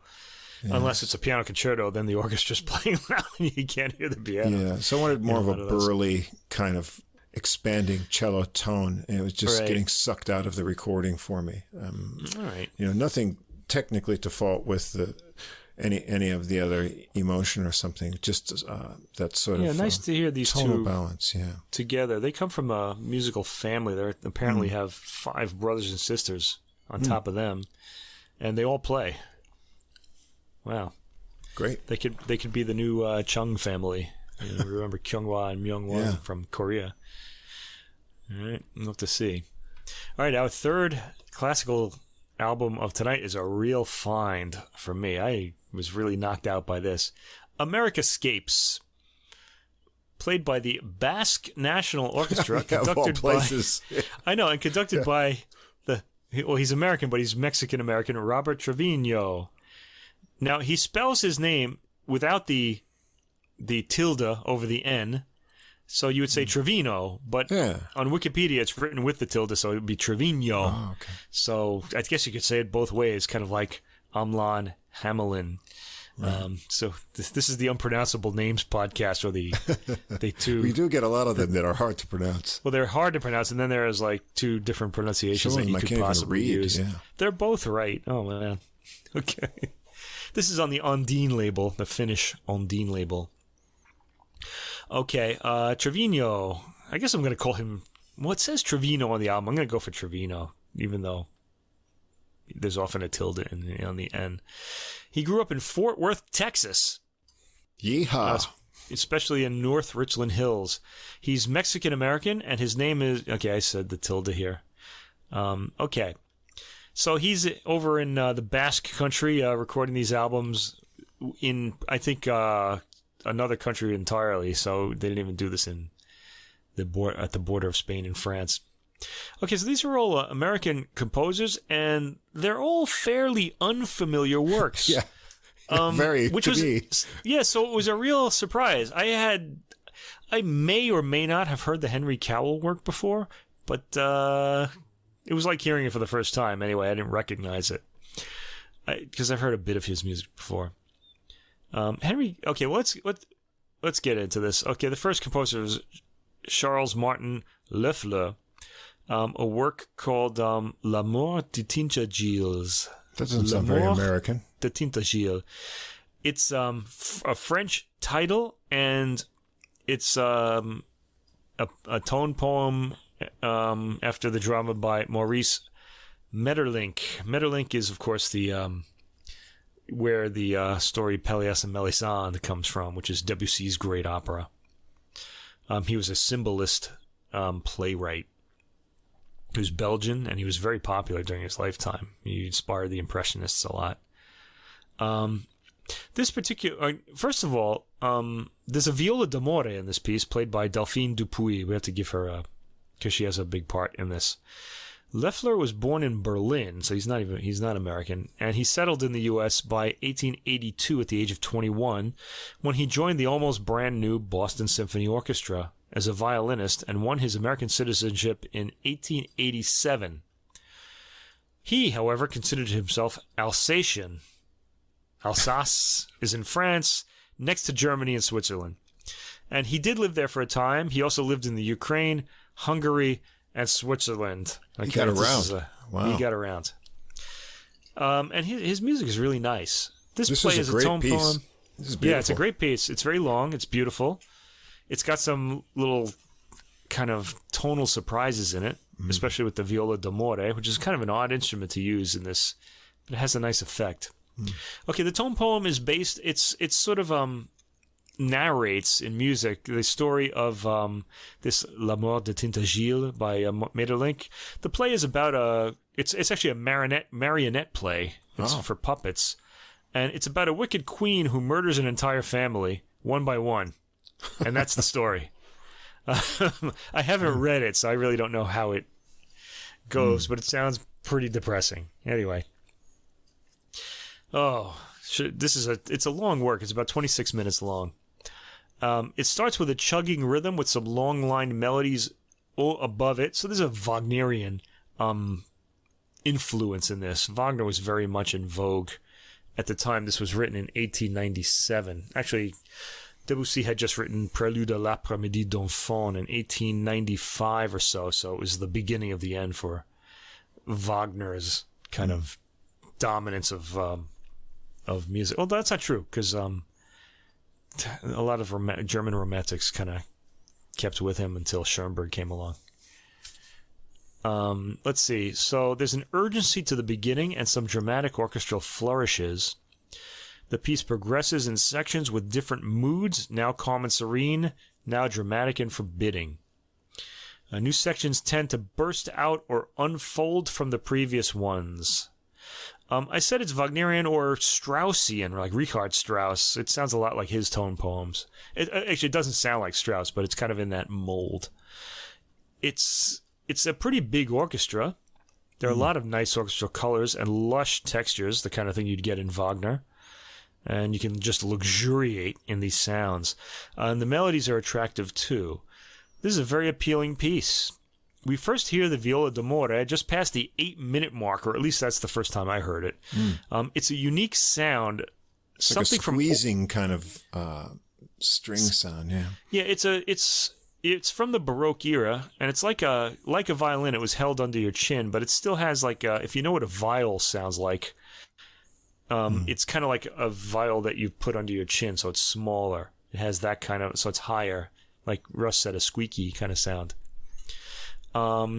It's something from older times, so I guess it represents... Okay, in the original version of this work, there were two Viola D'amore, and they represented two of the characters, Tintagiles and his sister Igraine. I'm imagining this one represents Tintagiles, or maybe both of them. Okay. Let's see. This is a revision that we're hearing here. The instrument sounds rather forlorn in this setting. It's a bit nasally as a string sound. It seems to play modal harmony at least part of the time, just adding to the antiqueness of the instrument and what it's representing in this piece. It doesn't really sound of a piece with the rest of the work. I mean, it's playing material that fits in, but it's just the sound of it just stands out. There's a particularly pretty effect just past the 12-minute and 30-second mark with the strings playing a hushed tremolo motion while the Viola D'amore plays on its rougher-sounding lower notes. Some pretty adventurous orchestration here. The material around 14 minutes reminds me of Debussy's La Mer, which was written 7 years later. And we hear Tintagiles' death just past the 21-minute mark, the pounding percussion sound that you hear there. After that, the music gets funereal and shell-shocked. The rest of the work sounds like a memorial, and we hear the Viola D'amore again at the end. Maybe that's his grieving sister, or maybe it's his ghost come back. I can't really tell you. But yeah, work that's worth checking out. Yeah, this is really fun. Listen, it's cinematic, wide sweeping themes, great brass. You've got all these tonal colors. There's some nice oboe in there, some harp adding to that. You get, drum explosions, some bass clarinet figures and lines. So he really uses the whole palette of the orchestra and takes you on a little journey, as a tone poem kind of should. And even if you don't know the story, what's going on, it'll sort of create a vision of something going on in your head. So it's really pretty and exciting all at the same time.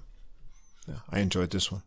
Yeah, the next work is by Carl Ruggles, and it's called Evocations. This was originally a piano work, if you can imagine. Oh, no, I can't. And this orchestral version is a little expanded. It's from 1943. Carl Ruggles is a composer that I've often been kind of fascinated by. He's kind of one of those odd personalities, sort of like Hector Berlioz and Charles Ives are. And he knew Charles Ives, in fact, and both were Americans, of course. He was a salty New England modernist who alienated admirers and would-be disciples alike with his caustic remarks, casual racism, and steady use of profanity. He's like a sailor, this guy, he lived for 95 years, probably because he did all those things. Yeah, I think when you're kind of a Hamlet type, you die young. You're kind of holding all your feelings in. He just let everybody know. He's kind of like Ann Coulter, I guess, for his time. Or what's his name? Rush Limbaugh. He was like a composing Rush Limbaugh, I guess you could say. He finished only a little more than an hour's worth of music in his life, and yet he's considered one of America's greatest composers. Go figure. Less than an hour. I guess one CD. You have all of his music. He was friends with Henry Cowell. I want to make sure I got his first name right. Henry Cowell, right. Who we're also going to hear on this album. There's a story that Henry Cowell tells about him where he stood outside a studio while Ruggles hammered away for at least an hour on one massive piano chord. Again and again, this big piano chord. And when Cowell asked what he was doing to that chord, "What are you doing to that chord, Ruggles?" Ruggles replied, "I'm giving it the test of time." There you go. There's also a version of this work for solo piano, which Ruggles continued to revise from 1934 to 1953. The critic John Rockwell prefers the orchestra version because, he says, it gains in purpose and variety in its orchestral form. Okay, let's go through this. It's pretty short. It's only 10 minutes long, and it's 4 movements. The first movement is a largo. It's 2.5 minutes. The opening features an arpeggiated, I think, major sevenths is what I'm hearing here. I hope my ear is still good. Jeez, I need a keyboard. And so it kind of sounds, there's a certain harshness to it. That major seventh never resolves. And this figure acts as the building block to the entire movement, which grows in force and power. There's something elemental about Ruggles' music. It's like a force of nature. You can hear it in this piece. And in his most famous piece, Sun Shredder, you can hear it as well. Which is not on this album. It climaxes at about the 1 minute and 20 second mark, and then quietens to the end. So the brief movement is scored as an arch as far as volume is concerned. It's like a volume arch. Okay. And then we're just over with that. Then we get to the second movement, Andante con Fantasia, which is only 3 minutes long. This sounds like a lot like Stravinsky to me in the beginning, and it's long after Stravinsky's works from the 1910s, his ballets. It sounds like one of the quieter sections of the Rite of Spring, if you think about the beginning of the second tableau. The melodic material circles around. There are some very cool harmonies in the brass, again reminiscent of Stravinsky. It doesn't have Stravinsky's rhythms, though. That's really the big difference. This builds to another huge climax in volume at the halfway point and then tapers off. There's a repeating arpeggiated figure at the end, and I think it's a major, I don't remember now. It's a major seventh, I think. It's a pretty harsh sounding, unresolved chord. The third movement, Moderato Apocionato, very brief at 1 minute and 38 seconds. It starts powerfully with loud, dissonant chords, a harsh sounding movement, but none the worse for that. It ends with a chord made of pure granite. A chord that can crush houses. Anyway, the fourth movement, Adagio Sustanuto, 3 minutes, 8 seconds. Beginning quietly with a glimmering tone in the winds, which shine through the texture like a guiding star. There are some harsh but appealing harmonies surrounding this melodic material, and there are some wonderful ear-splitting moments when the loud and harmonies pierce through. A big crescendo comes. Again, this reaches a climax halfway through or just past, then suddenly quietens after a pause. The final chord just stops after being held for a bit. This, if you're a teenager, this would be a great piece to scare your parents with. But it was kind of new and different when it came out. It's very not kind of what you think about. I liked it, I have to say, but I'm kind of familiar with Ruggles' music, and I had a friend who really turned me on to him back in the day. Well, I wrote, it's not terrible for an atonal piece. Well, it's atonal, yeah. I don't know that, is it atonal? Chromaticism, it's chromatic, but it's not conforming to a key. It's moving around. It's also not resolving to anything, because those dissonant chords remain unresolved. So it surprises me that it was, a piano work, because to me there it would lose a lot of the appeal. I would think which so I too. wrote in that what made me enjoy some of it and following it was the use of the tone colors. So I thought the scoring for the different parts of the orchestra was what drew me in, the changing instrumental colors. And that would be lost on the piano pretty much there. In addition to that, I liked the voice movement. So even though it's chromatic and not terribly melodic by any it's definitely not traditional melodic, strength. The movement of the voices, although chromatic, was very interesting and combined with good use of dynamic contrasts. So the tension and release and lyrical nature of the lines of the composition I found interesting, and that pulled me through some of the grading harmonies and things like that. So it was, moderately interesting to me, not being able to say that it's pretty in any place, but the composition sort of pulls you through on the journey. That's about the best I could say for it. Yeah. Okay, I enjoy a nice grading harmony, I have to say. And so, as long as it's not all that, you know what I mean? As long as it goes somewhere from there, because it's like having a nice spice on your on your food there, a little paprika, Anyway, track 6, Howard Hansen, born in Wahoo, Nebraska. Wow. He was of Scandinavian heritage. Nebraska, you don't really get many composers coming from there. No. This is a piece called Before the Dawn, Opus 17, 1920. This is a world premiere recording. Hansen was very young when he wrote this, and it won him the Prix de Rome, a prize that I think Debussy won this. Ravel never won this prize, but he tried a lot. And it was a very coveted prize. You got to study for 3 years in Italy, which Hansen did. And he wrote his first symphony in Italy, and when he returned to the U.S., he led a successful concert in Rochester, New York. Wow. Yeah, and was appointed head of the Eastman School of Music and remained there for 40 years. You know the Eastman School, right? Absolutely. Yeah, right up in your neighborhood there. Neck of the woods. Neck of the woods. Yeah, you know what? I would have put this one first on the CD because Interesting, yeah. I liked it, but after listening to the Loeffler, it's kind of a letdown because it doesn't have, it's got some interesting things in it. And, well, I guess, it Before the Dawn, right? So it sort of evokes that image of like a first light, pre-light coming kind of thing. Yeah, there is a very kind of Sibelian sort of quality to it. Yeah.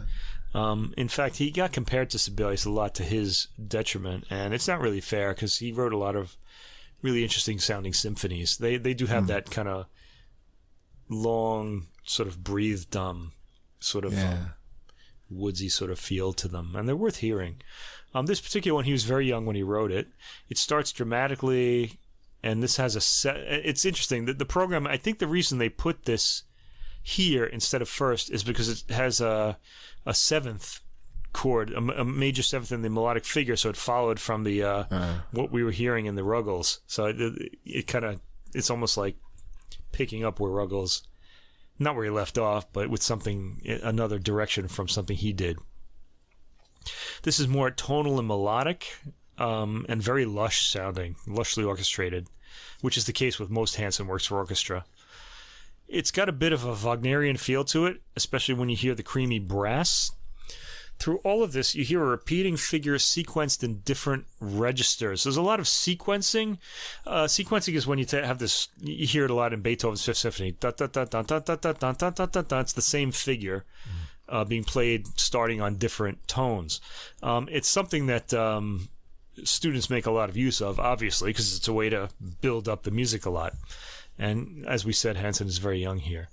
At 3 minutes and 16 seconds, the figure leads to a new section.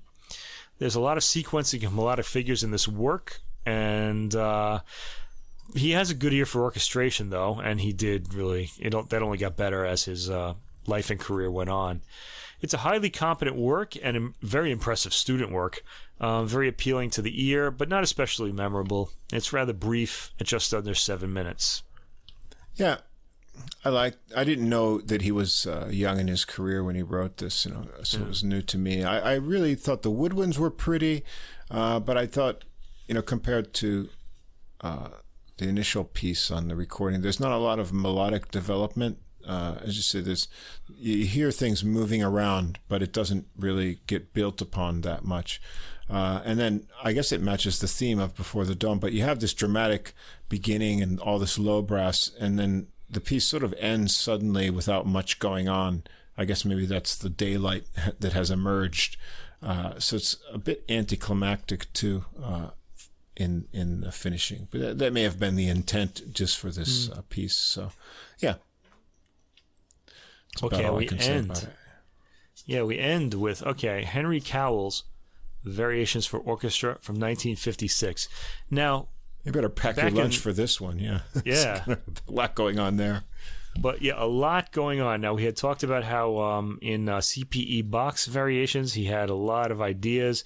Well, I think Henry Cowell, I wouldn't quite call him the 20th century incarnation of Cpe Bach, but he's similar in the ideas he manages to generate in this work. This is quite a wow if you're up for it. It's it's a little out of the ordinary. Well, I listened to this album And I got to this piece thinking, I'm just going to breeze through this work. And I got about 5 minutes into it. I said, no, this is going to take a separate listen on its own. So I came back another day to be able to digest it. Yeah. Right. There's a lot going on in this, and I really liked it a lot. John Pizer, a critic, summed up Cowell's early style as tone clusters, great fist and forearm smashes on the keyboard. So he's part of the inspiration for Alberto Narcisi in my novel, Extreme Music. Right. Cowell was in... Okay, one of the famous things about Cowell, he was imprisoned at San Quentin Prison in California for 4 years on a morals charge. A morals charge is also what Oscar Wilde went to on trial for, so work out the rest for yourself. He got a complete state pardon, but it really took a lot out of him afterwards. He also, after all this, he did distinguished work in the War Office during World War II, or before that, I mean. And he worked for the CIA, too. Oh, boy. He was a spook. Wow. I don't know about that, but he worked for them. I don't know what he did. This work was written in Iran when the Shah was when the Shah was the leader, and the Cowell wrote it for the Cincinnati Orchestra at the time, conducted by Thor Johnson. A lot of people used to hang around in the Middle East then. Iran and Morocco was a big place to hang out, too, in the 1950s after the war. Okay, for me, now, you can choose your highlight of the album. It's either the Loeffler piece or this one. They're both different. But this is also a big piece, and for me, this was just so creative. I just really loved it. It was really unique. The variations are so creative in so many ways that I was compelled all the way through. One of the things that makes it stand out is the relative orchestral lushness of the previous piece, the Hansen piece. There's nothing creamy here. It's a complete contrast in its orchestration to that piece. So good programming by Robert Trevino. This starts with our theme, and the variations start right away with a ticking bass accompanying the melody. This variation becomes pretty romantic sounding. The variations don't follow a pattern. Some are longer, some brief, and they tend to melt into each other without a clear divide. We hear what I think is a xylophone, which is an instrument you don't hear very often, at 2 minutes and 10 seconds. You'll usually hear a marimba, but I'm pretty sure this is a xylophone. What do you think? Yeah, what did it sound like to you? Glockenspiel, I wrote. Glockenspiel, maybe? Yeah, okay, I think could so. be. Yeah. The Glockenspiel, I think, has a keyboard, though, doesn't it? No, I don't think so. No? Yeah. Am I confusing that with something? It's kind of mixed in with a lot of percussion and other things, too. There are a lot of percussion, yeah. I don't know. Anyway, I heard it as a xylophone. Wish I had a score. Anyway, at 2 minutes and 10 seconds, listen, and you can get back to us and let us know what it is if you have a really musical ear, if you're a conductor. And it's accompanied by chiming percussion. Really beautiful. The orchestration here is fantastic, with wind instruments taking over the, I'm going to call it a xylophone because that's what I thought it was, a xylophone figuration.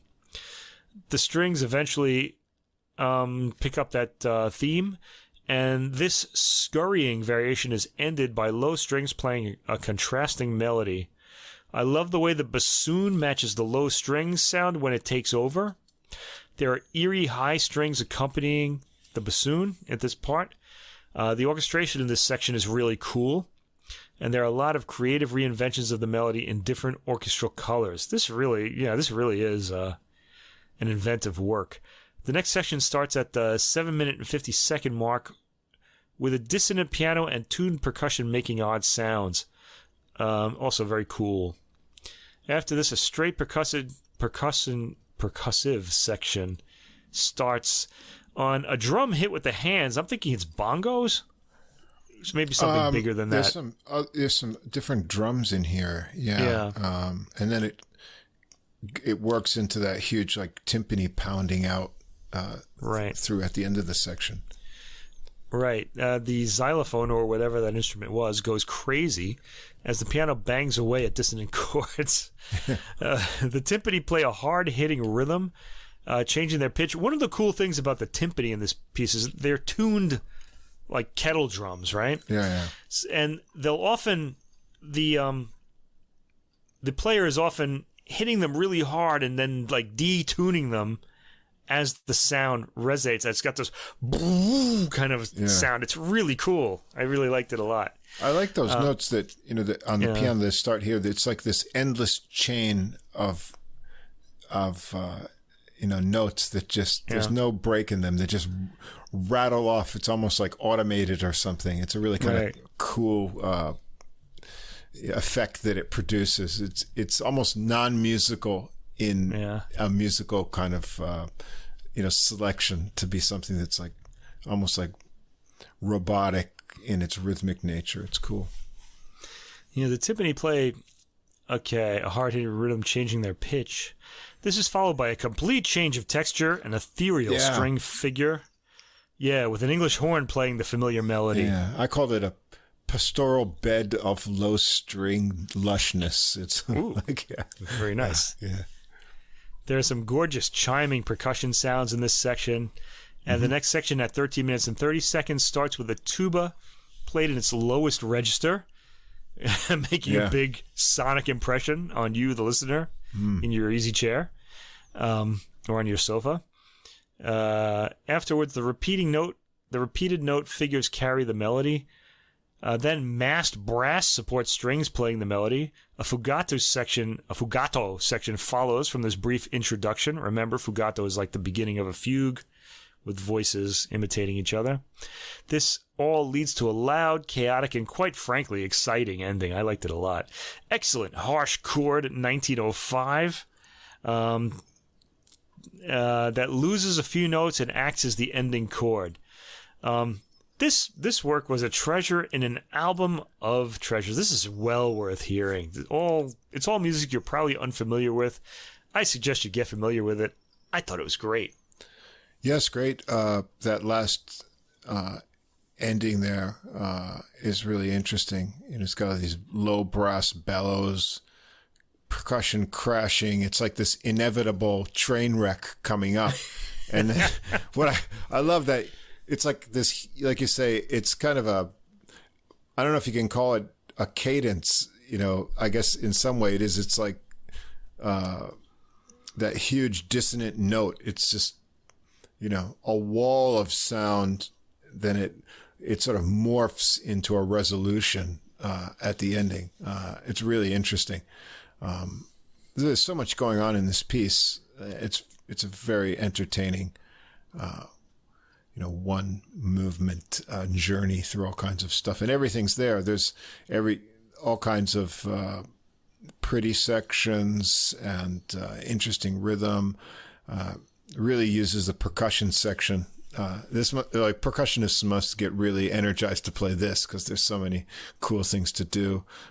You got your brass, all kinds of just exciting. It's exciting, It keeps you on the edge of your seat, wondering what's coming next. So a work that should be performed more often, I would say. I really liked it a lot. It's great. Henry Cowell, Variations for Orchestra. Especially give that a listen if you listen to only one piece on this album. But the whole thing is pretty interesting. The whole thing is really something. It's really great. Okay, well, we took a lot of time on the classical section here. That's fine, though. Let's go on. This is going to be a longish episode, it looks like. I guess so. Marathon. No problem. All right, on to the jazz side of things. Well, I guess the theme here this week is European jazz musicians. We've got a variety of things. Two of these recordings are brand new this year, so they're fresh. The first one goes back to November, though. And as listeners will know, we're kind of suckers for vibraphone here. Yes, we love vibraphone. And I saw this release came out, and I said, well, wait a minute, another French vibraphonist. Well, I'll have to listen to this.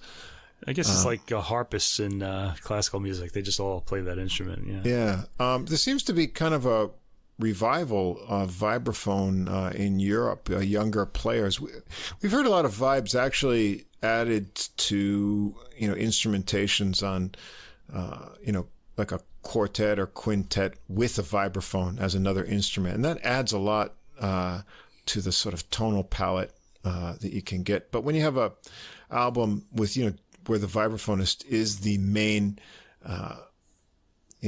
melody instrument as well as the harmony. It's a kind of different vibe for the whole vibe, pun intended there, for the whole album.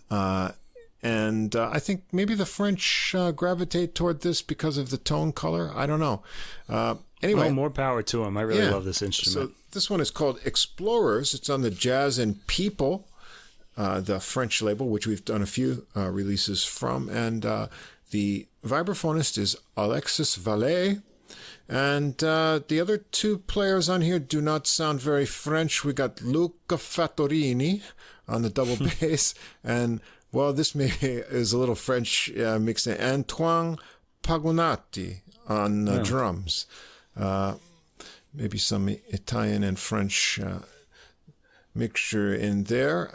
Well, we've done pure vibraphonists. So we had Jorge Rossi in episode 38, a Spanish vibraphonist and marimba player.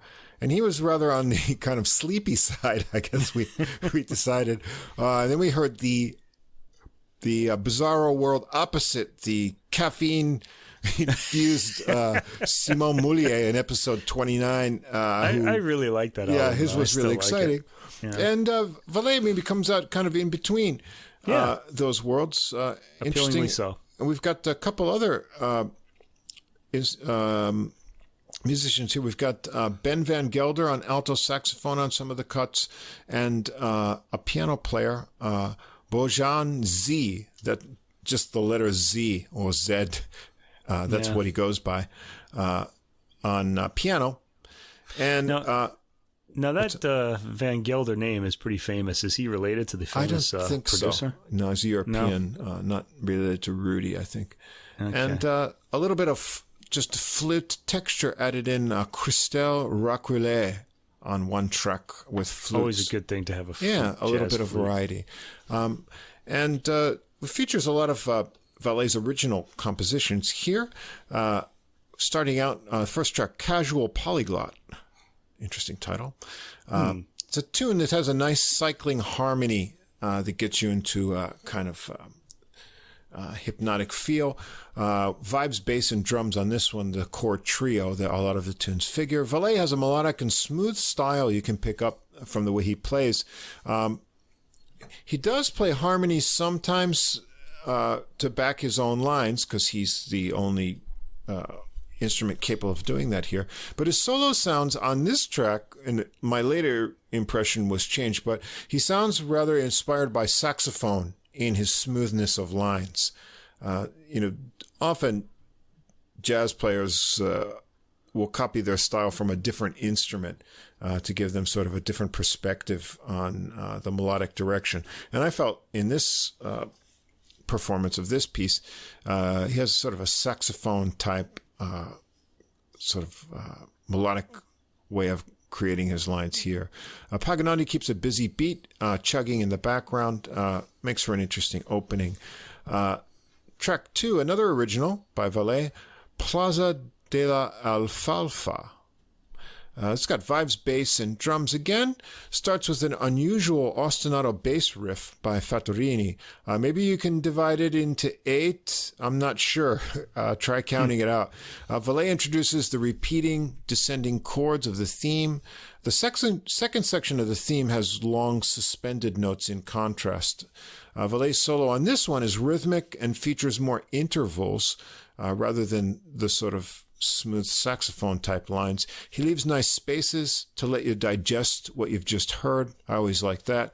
You get some spacey sounds at the end until the ostinato bass returns and then just suddenly stops. It's like a music box that ran out of tension in the spring. 3, L'Île aux Fleurs, The Island of Flowers. Nice title. Another original composition. Here we get piano joining in. Bojan Z on piano. It's an easy, gliding, kind of a Latin beat feel. The piano adds rhythmic chords for Valet to focus on running lines in his improvisation. Comes to a stop and resets at about 2 minutes and 15 seconds with some slower piano chords. And then a melody in the piano left hand and bass underneath. So the melody goes below, which is kind of cool. Paganini sets the slower groove with cymbals and then kicks, while Valet solos over the new groove. And Bojanji jams out next with chiming chord ideas before Valet rejoins to the end of the piece. Track 4, another original, Any Sunday with Her. I don't know who she is, but if she inspired this one, she must be a dreamy kind of chick or lady, so I say. She's chilled out. Yeah, it's a slow two-note bass pattern and a ringing vibe intro, a kind of sparse impression. Van Gelder joins in on alto sax for the melody. Paganini adds light fills on the snare and cymbals. The beat is like a slumbering breath. I felt like a... If you ever been next to your partner when they're sleeping and you just observe that, kind of rested breath of someone at peace, it's like that. And then music that is pulse, so intimate. Yeah, the pulse that goes, and Van Gelder skillfully blows slinky lines around that breath without, interfering with the rhythm. Valet gets a solo with fleet runs of his mallets over the stretch time feeling in this kind of inhale, exhale. And the sax joined back in for the final melody. It's a nice dreamy effect. Pretty tune. This particular track, the vibrato and the vibes really struck me. It was like really strong. Yeah, it's nice. It gets that kind of holographic continuance of the tone rather. 5, we got a cover, a tune going back to 1956 by Wayne Marsh, Dixie's Dilemma. Go back to the trio, so minus sax and piano here. Valet swings out the melody and improvisations over Fattorini's walking bass on this one. Fattorini gets a solo on here as well, swings it nicely.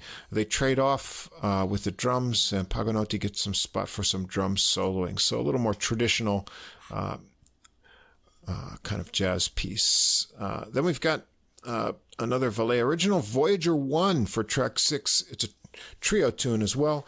A rhythmically free beginning that Valet winds up and then launches with this kind of spring-loaded phrase, and it sort of pulls back and lets the rhythm go ahead. He reloads that phrase. They break out into a fast tempo, and you can hear Valet's vocalizations along with his soloing on this one. He's getting into it. It's a very short track, though, 2 minutes and 49 seconds. Just when it was getting warmed up, it's over. That goes into a kind of thematically related one. So we got Voyager 1, and then the next track is Explorers. Also an original. Long tones on the sax introduce this one. He's joined by Valet. The piano joins in, giving more rhythmic movement before the bass and drums come in with a kind of a bossa feel rhythm. The lead is passed from piano to vibes and then sax for shorter solos, and then they repeat that sequence several times. So rather than each player taking an extended solo, they have a little shorter sort of revolutions of solos. And the harmonies in the tune do have a searching quality that sort of moves them along, kind of matches the title of Explorers. Then we've got a Wayne Shorter tune, Fall. This gets a hypnotic rhythmic piano intro and again a kind of Latin feel to the beat. It chills out a bit as Valet joins in on the vibes. It gets quiet for some bass noodling by Fattorini, and Bojanzi plays a kind of pretty chiming thing above before taking a solo with zipping runs and interesting rhythms. This guy has a very quirky rhythmic sense in his piano playing that's kind of gives him an individualistic style. Valet has a nice flowing solo as well. Here we get a little more jumping back in time with kind of a bebopish tune, Dr. Jackal by Jackie McLean, the great alto saxophonist. The piano sits out on this one. Sax and vibes share the melody together. It's a nice effect. Valet gets a swinging solo. I think sometimes his lines sound more like piano and sometimes like sax, as I said. Here you get kind of combination of ideas, maybe more piano-like. Van Gelder is next with the sax solo. He builds up from shorter, kind of disconnected phrases to stitch things together. And then sax and vibes trade off with drums for a go-around before repeating the melody. So we're more in a kind of bop, post-bop feel here. And then we've got another original by Valet, Hats and Cards, track 10. It's a melancholy-sounding ballad. Valet takes it around once, then Van Gelder joins in on the melody. Bojan Z is back on the piano, and he takes the first solo with some surprising accents and, again, this quirky sense of rhythm. Vibes and sax join back in on a melody line and before they trade off solo sections. And it works up into a slow burn of exchanges before it fades away. And the final track, another original by Valet, What's Next? It's a slow, funky groove set by the piano. Drum rim clicks and bass give it that groove. The vibes come in with the melody joined by sax. And here we get Christelle Raquelet on flute, just joining in as kind of a texture. Bojan Z gets a piano solo figure and again shows his quirky and inventive sense of rhythm. The winds come back for the theme, and then it quiets down to the end over the groove with just some piano tinkles for a little spice on the top. So I thought it's a recording. It does have a nice overall vibe with all the vibraphone and tone colors. Valet shows a smooth style. He's got agility and intensity in his solos. His original tunes have nice variety, and there's some interesting cover choices on the couple tunes here.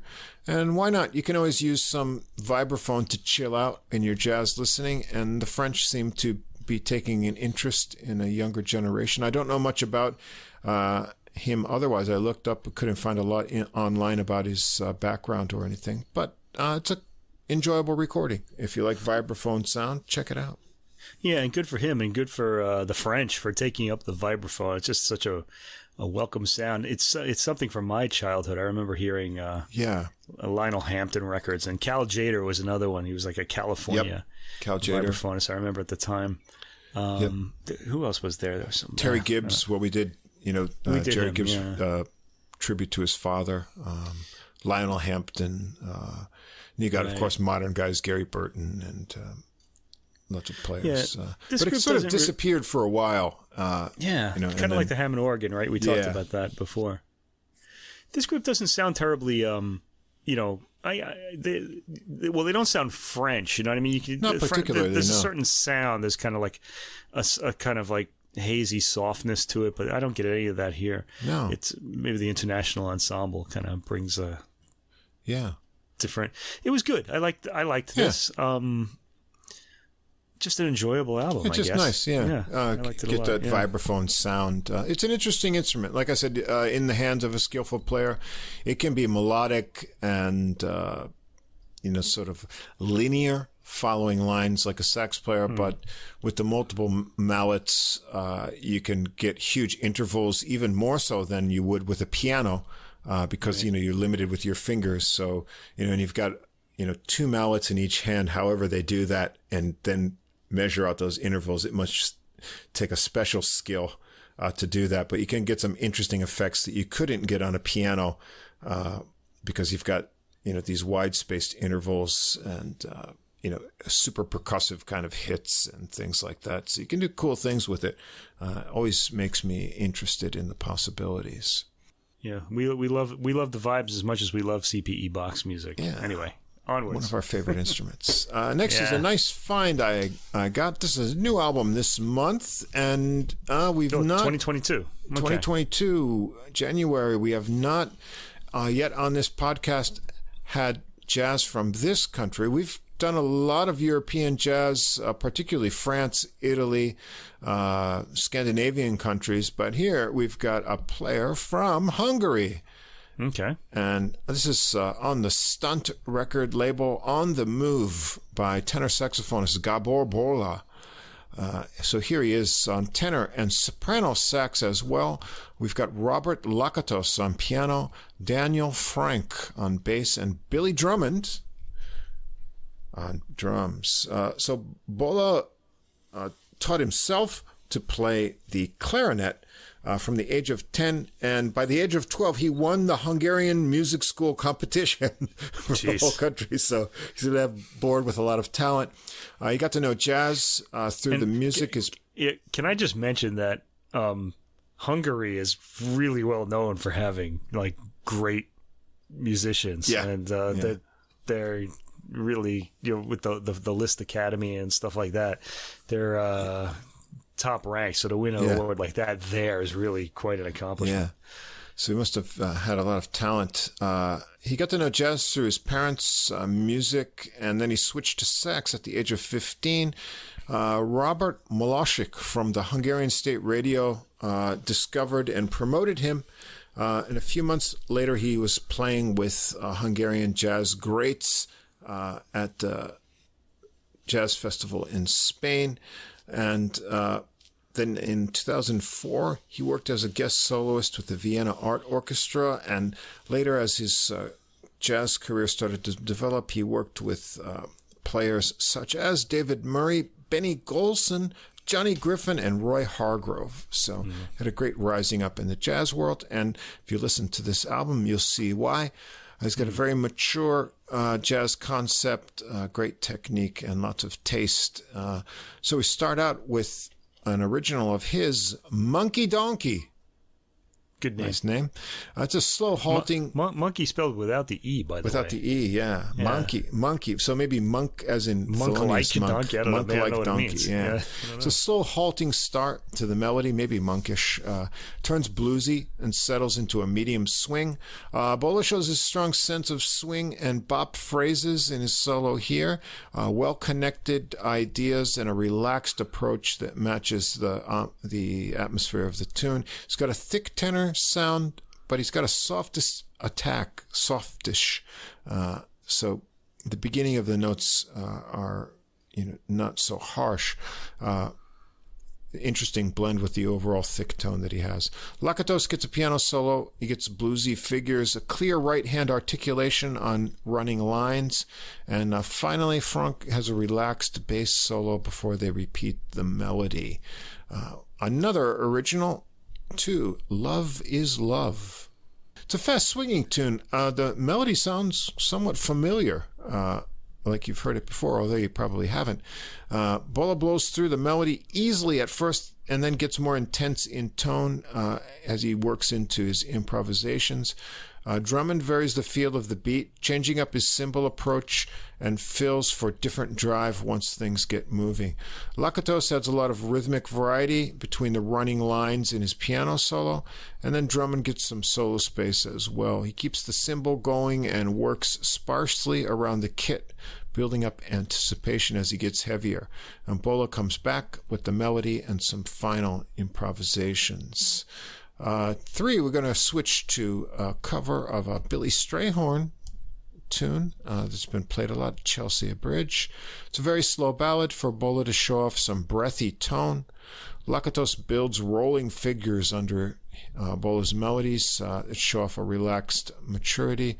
Lakatos gets a little piano interlude himself, but Bolla is back soon. Then the others drop out for a few phrases before the final chords. It's a very pretty rendition of this tune. Track 4, another Bolla original, Blue Tarif. It's a free, busy beat and piano intro that set the atmosphere on a modal tune, and Bolla breaks out the soprano sax for this one. He gets more harmonically adventurous in a short solo. He passes it off to Lakatos for a piano solo, but then he comes back for a longer and more freely improvised solo. As we were saying this episode with dissonance, where we talked to take your dissonance like a man. So he's gonna, we didn't mention that. That's kind of mentioned that in the other piece. So he pushes the harmonic boundaries. He's obviously swallowed his Coltrane vitamins and David Liebman pills to get into that groove here. All cool. Franck and Drummond keep everything flowing with a nice groove underneath. Then we've got a Thelonious Monk tune, We See. Now, one of Monk's fun, quirky, kind of cycling melodies that comes round and round. Interestingly, on a Monk tune, the piano sits out on this one, but you get kind of that Sonny Rollins type of pianist thing going on. They have fun mixing up the tempo as they go through the tune.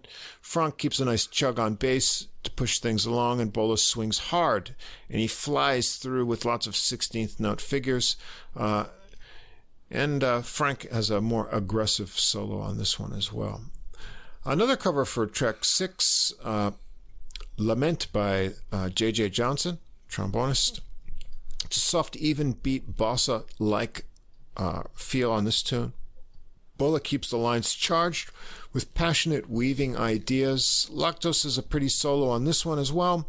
Drummond, it's a lot of variety in his drum textures that prevent it from forming a familiar Latin beat. So when I say it's bossa-like, it never settles into that repetitive kind of thing. No, the beat is constantly sort of moving around, although it has the even quality. It's got a sultry, mysterious kind of ending to it. So nice tune. Another cover tune for 7 from Ellis Marsalis, the patriarch of the Marsalis family, At the Haven. It's got a swinging melody, indeed, here, set off nicely to Lakatos' syncopated chords. Bolla swings really hard. He's got a passionate solo, gets intense tone on this one, and articulation for emphasis wherever he wants it. Lakatos stitches together kind of disjointed lines into longer connections in his solo, and sax and piano trade off with drums to give Drummond some fun time on this one as well. And track 8, another Bolla original, Blues on the Move. It's a mid-tempo swinging bluesy tune, but it's a 24-bar structure. Lakatos solos first, and he pulls off some speedy runs in his ideas. And then Bolla has some fun with false fingering and gets a little more harmonically adventurous lines in and out of the blues sort of feeling places in the tune. And the album ends with an alternate take of Monkey Donkey, the first tune on the album. Bolla solo is a little more bluesy and hotter than the first take that they decided on, and some nice prompting from the fills by Drummond here as well. And Lakatos' solo is different from the original take, or the one that they chose for track 1 here. So it's kind of fun. You can compare the two and spot the differences in the solo and wonder why they chose the first one, but this one was also good enough to include as an alternate. So yeah. Overall, I thought pretty interesting to have some Hungarian player on the scene in the jazz world. I'm sure there are many that I just don't know their names, but Bolla has a very mature style. He's got the concept down of swing, hard bop, while also more freestyle jazz. He's got the complete package, a nice tone, a mature quality about his solos, a hot player. Really cool. I want to hear more of this guy. Yeah, the two Monkey Donkey tracks, I had that the first one was really slinky. That was the word I used. There was a kind of sexiness to it, and I think they wanted to start with that sound. Could be, yeah. Another thing I liked about this album was the album cover. He went for this really retro-looking cover with him tinted in red with his saxophone, and that really attracted me, too. I'd like to see that come back. I really cool always album liked covers, that style. Yeah, enjoyable. I like this one, too. Yeah, so a hot player. Hot player. Out of Hungary, and I'm sure we're going to hear more from him because he seems to be on fire. On fire. And one that I had been waiting for to come out, and it was out this month on Crisscross Records, Misha's Wishes by Misha Tsiganov, a Russian pianist who has an interesting story, the real American dream story. So he got to the U.S. from St. Petersburg in 1991, and as he calls it, starting at point zero, they published it. There's his life story was published, I think, in book form. He had been offered a scholarship to Berklee Music College in Boston, but when he arrived in Boston, he discovered that there was a misunderstanding about the scholarship, and it paid for most but not all of his tuition, and he didn't have the cash to make up for the difference, and so he got into a foreign country. He's got no work permit, and not much else he can do. So he started collecting money in the subway stations and doing anything he could to make money. But the sad thing was that he already had 3 college degrees in Russia, one from the Mussorgsky College of Music, and had already played in major concert halls in Russia. And he was down and out in the U.S. Eventually, I guess he figured out his Berkeley situation. And then he moved to New York after 1 semester to take a job with a decent salary at a Russian restaurant. And, he played there for 8 years, but he says he didn't play the classical music that he had studied from age 6, and he didn't play the jazz that he had chosen to learn. He instead played restaurant repertoire, whatever that is. Like a flock of seagulls? I guess, I don't know. But anyway, he eventually found the right people and moved up to make connections in the jazz world, playing with greats such as Chico Freeman and then Joe Chambers. And he got his first album as a leader in 2007. And this is his 4th on the Criss Cross label. And so here he is on this album, piano also bringing in some Fender Rhodes sneakily in some compositions here. The other Russian musician that we've featured a few times on this podcast, one of my favorite trumpet players, Alex Sipiagin, who plays a lot of flugelhorn on this one, actually. Seamus Blake, up and coming. He shouldn't say he's still up and coming, but he's heard on lots of recordings these days on his own and other projects, and who we've decided to label a bassist who seems to be everywhere these days, Boris Kozlov. We've thought of him as the Russian Ron Carter. He's got to be. He's on every recording that Ron Carter isn't on now. Yeah, because he seems to be on everyone's recording these days, and he should be too, because his bass playing is awesome. I think Ron Carter he's played on more recordings than any other bassist. 2,500 recordings or something ridiculous like that. I think Boris Kozlov's the only one with a shot to one day overtake that, depending on how old he is. I'm not really sure. So we've heard Kozlov with Art Hirohara. We've heard him a couple weeks ago with David Kikowski. In Austria trio. We heard him with Dave Kikowski as a duo in one of our early episodes, and I think at least once or twice more on the podcast he's been in lots of recordings. So he's everywhere. He's always appearing. Yeah. And rounding out the ensemble, Donald Edwards on drums. This was recorded, last year.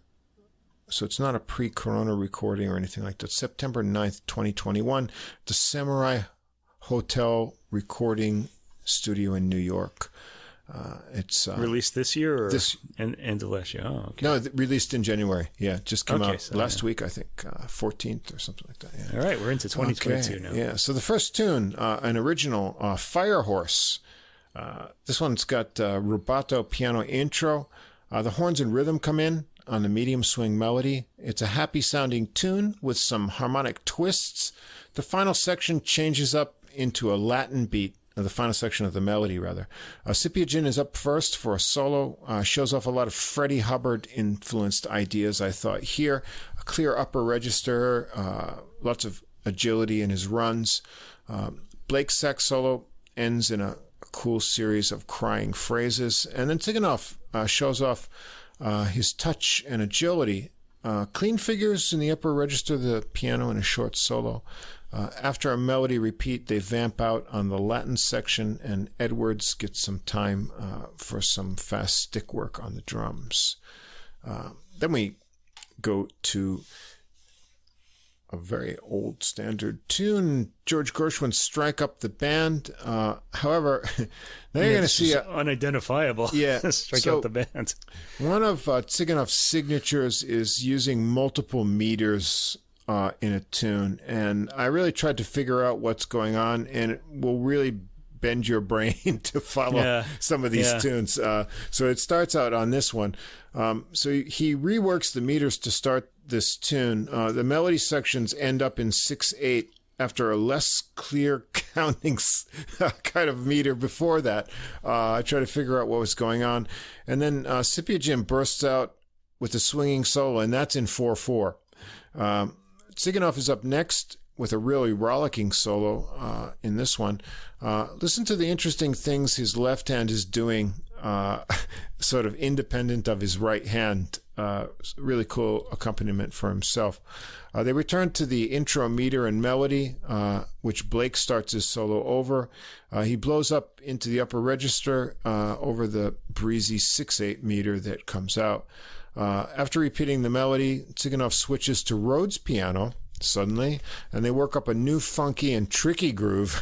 Try to count this one out for Blake to solo over that plows on to the end. So it's a very unique and interesting arrangement.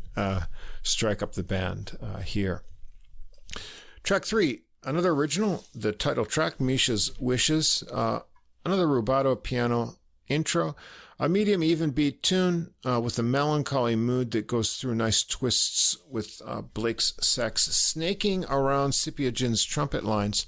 Kozlov gets a solo first on this one, and Edwards keeps light drum textures underneath it all. Tsiganov has a short restrained solo with pretty phrases, and then they repeat the melody to take it out.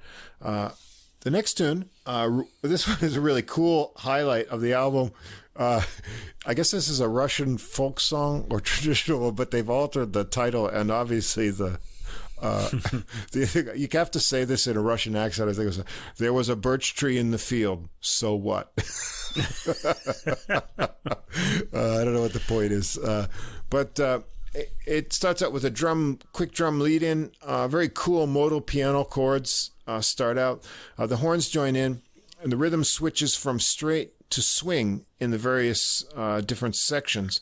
Cpe solos first, squeezing up into the high register for some exciting lines on the horn. Tsiganov has a rhythmically charged solo of tight, compact phrases, and the horns come in on the background. Nice horn arrangements on this album all around. The horns continue through a cool arranged section, and then Blake blows a solo. Then the horns dance and trade with the drums a bit. Edwards gets to keep on playing over a piano vamp, and then the horns join back in. They take it out with once more around the tune. It's a very cool arrangement, nicely worked out horn lines. Doesn't sound like a Russian folk song other than maybe the modal nature to it. After that, track 5, another Tsiganov original, Lost in Her Eyes, a pretty rising chord phrases and harmonic twists. It's just a short solo piano piece from Tsiganov. Just pretty melody and nice phrasing, and it's over kind of as a little palate cleanse in the middle of the album. 6, another original, Just a Scale. This has a repeating sax figure intro into a nice horn arrangement on the melody. It's got a straight beat to this tune. The accents highlighted by Edwards' hits give it a constant forward motion. Tsiganov's solo features clear upper register figures. Cpe solos with a fluid and fat flugel sound. When he's not screaming up high, he has a tendency to not be able to hold himself in the lower register, even when he's on flugelhorn. But he's got the chops to get up there. And he ties together his phrases over the bar lines. He's a soloist who plays across the normal melodic bar phrases. Tsiganov switches to Rhodes under Blake's breezy solo, and they finish it up with the melody again. Now we're going to get into some tricky meter stuff going on here. Tsikhanov's next original, Give Me 5. So the piano intro is a fast 5-beat time signature. The horns come in with this breezy and uplifting melody. Now the final melody section seems to stretch the time meter. It's into this repeating phrases that are like in a half time of the original melody, but it's a 4-beat slow measure and then 2 5-beat measures. Figure that out. Blake solo is first, and the beat is subdivided to a half time of the original 5-beat. And then Cpe is up next on flugel, and the beat field doubles up again, while Blake adds an ascending backing line to that. Tsiganov solos with interesting figures, dancing over the time, and his left hand punctuates neatly over the 5/4 feel. Then the 4-beat measure pattern, and then the 2-beat 5 after that comes back with the horns as he continues his solo. So he just goes along like nothing's changed, but everything is changed underneath it. Really cool. They riff out on that pattern some more for Blake to blow over. Then it shifts back to the straight 5/4 under the sax again and quiets and slows a bit to the end. So this is really interesting messing around with time signatures, but keeping everything really flowing over it. Track 8, Hope and Despair, another Tsiganov original. Rubato horns and cymbals with piano tinklings for an intro. A swinging 6/8 feel develops with lyrical horn lines weaving the melody. Kozlov's syncopated bass figures give it some dance feel to it, the whole thing. It gets some intensity and percussive hits before coming down for a Cpe flugelhorn solo with nice smooth lines. In his solo next, Blake on tenor gets a kind of interesting triplet figure that he works upon as a motif. And then Tsiganov has a tasty short solo with clear articulation. The sax and trumpet trade off, jamming over the melody section for a bit, and it comes to a rest. And then you get kind of a parallel rubato outro to the finish that matches the introduction section. Now we've got track 9, a Bill Evans cover, Comrade Conrad. Say that 5 times fast. Yeah. Now, this is not like the Evans version. You get a really different straight rhythmic feel for the intro. Then it segues into a swinging waltz under the slinky stop-and-go horn lines that they've worked out for this. An even 4-beat comes back for Tsiganov's solo, features a lot of building rhythmic figures. Back to the swinging waltz for Cpe solo that explores the higher register. And then 4/4 again for Blake's solo.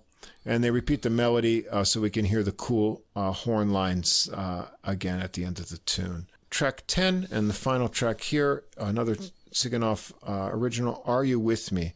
This is a very slow theme, a somewhat melancholy mood.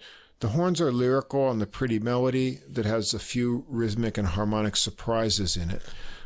It's a long theme. To get through the whole melody exposition is 3 minutes and 45 seconds. Tsiganov plays a delicate and understated solo. Cpe gets warm and fuzzy with his flugel solo, but he gets some like very smooth, fast lines in there. They're all part of that big, fuzzy, warm sound. They move through the melody to the end. Blake gets some fast and high improvisations as the others drop out a few times to give him a little bit of space before they wrap things up. And right before the final note, you see Kozlov switches over to wrap it up with some bowing at the end, just for a little texture. So, very interesting recording. If you listen closely, especially in the meters, Tsiganov is a really tricky, interesting player. I wouldn't want to play in his band because you have to pay attention all the time to what's that going Hungarian on. schooling. You see, they're really intelligent people. Yeah. Really. So he's a tasty pianist with a nice touch and subtleties in his playing. Reading his interview, he says he doesn't want to show off or try to prove anything anymore. And you have a sense that he's obviously very technically gifted, but he errs on the side of being tasty and making his notes count, which I think shows off in this recording. He leaves a lot of space. He doesn't overplay at all, but he picks his notes and ideas really tastefully. His compositions are fresh and interesting too, and as I said, he's a master of changing meters in one tune, which must keep all of the band members on their toes and paying attention all the time. It's a tight unit. Here, I always like to hear Cpe solos, and with Kozlov adding underneath there, and he works well with Edwards here, so the rhythmic bass is good. And just give it a relaxed listen. You'll enjoy the music, and then listen really closely and see if you can figure out the time signatures, because it's a real challenge sometimes. Yeah, it's kind of this album is kind of a nice bookend to the C.P.E. Bach one that we started the podcast with, because it's also complicated and enjoyable. Right. In the same way, there are a lot of colors going on. One of the things I enjoyed most about this is the flugelhorn, which we don't hear enough of. It's another sound. Pretty tone. I think of it as sort of like a cloudy trumpet. Sort of. So I really enjoyed that texture on this album too. And I really liked his story too. That was pretty interesting. Yeah. Yeah. So that's I thought it was complicated, but as I said with the C.P.E. Bach, it's kind of rewarding and enjoyable too. It's really not a hard listen.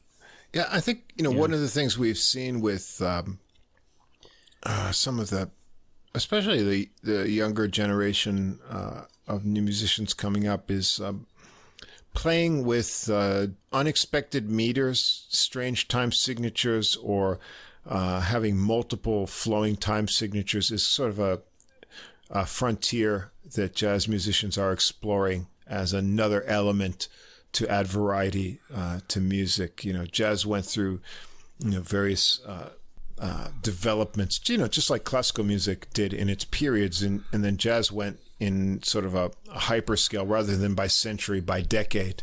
So you had swing music, and then you had the sort of harmonic revolution of bebop. You had hard bop giving a different sort of rhythmic and more infusion of gospel-y roots and kind of soul jazz things in there. You had sort of the counter to that with cool jazz getting almost more like a Baroque quality of counterpoint in the melody lines.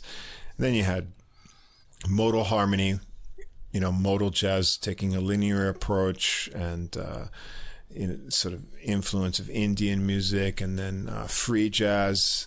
Then you sort of had counter-revolution returning to the roots from the 80s with, getting back into the mainstream of earlier styles. And so these days we see musicians experimenting with, more time and other kinds of things like that. And to me, this is kind of scary, because when I was playing a lot of jazz when I was younger, nobody was, like once in a while the band would mess with you. They would change up the time signature or go into double time or something just to see if you were paying attention, like that. But to, be switching, from 5/4 to 4/4 and then to 6/8 or something. I would hope they know that's coming up, though. Yeah, it takes some extra ability there. So, and to do it all, fluidly like that is pretty cool. So, interesting selection of things, I think, in today's jazz picks. So make sure you give them a listen on the playlist. Yeah, so another enjoyable 6 albums has come to an end. We need to end this episode so we can get on to the next 6. Yeah. No rest for the music. No rest for obsessed. The wicked. Yeah. Or for the obsessed. Yeah, and obsessive. So this has been episode 48 of Adult Music, the podcast with music for the mature mind, bringing you 6 releases every week. And, sometimes 7. Sometimes 7, yeah, or double CDs. Or sometime. Tricky, you never know. Might can get in a 5 CD set as one. We'll have even more. Sometimes I pair 2 that are kind of similar in theme, too, but I haven't done that lately. So anyway, it's all in good fun and enrichment of listening. I don't see anyone complaining. Oh, I have to listen to more music? Oh, too bad. Yeah, so as we said, please do like or subscribe on whatever platform you're listening to us on. Check out the full playlist. You can get everything in one place on Deezer, and it's in CD quality there too. So that's what we recommend you check us out on. And if you do have any comments, questions, please do get in touch. Our email address, adultmusicpodcast, all one word, @gmail.com. We'd love to hear from you. As we said, we've got a new Facebook community page there We're just kind of building it up, but you can come over there and comment on episodes and the like. We'll have some extra content coming up there soon. And we're working up to our 1 year anniversary and also our 50th episode anniversary. So we got 2 weeks. We're going to definitely do that one face to face and do a little celebrating with some barbecue and booze. And 1 year. Yeah, that's right. Have coming some fun with that, I think. But that'll come up in 2 weeks. So I'm really looking forward to that. Me too. A little bonanza for our 50th episode. 50th episode, first anniversary. Yeah. All coming up at around the same time. So that'll be up in 2 weeks, but before that will be episode 49 next week. And so we'll have the playlist up on Deezer probably tomorrow if you want to check out the music beforehand. We usually get that up on a Monday, so you have a whole week if you want to check the music out before listening to the episode. And we'll be listening to it and picking things apart during the week. So we invite you to do the same. So we'll see you again next week for episode 49.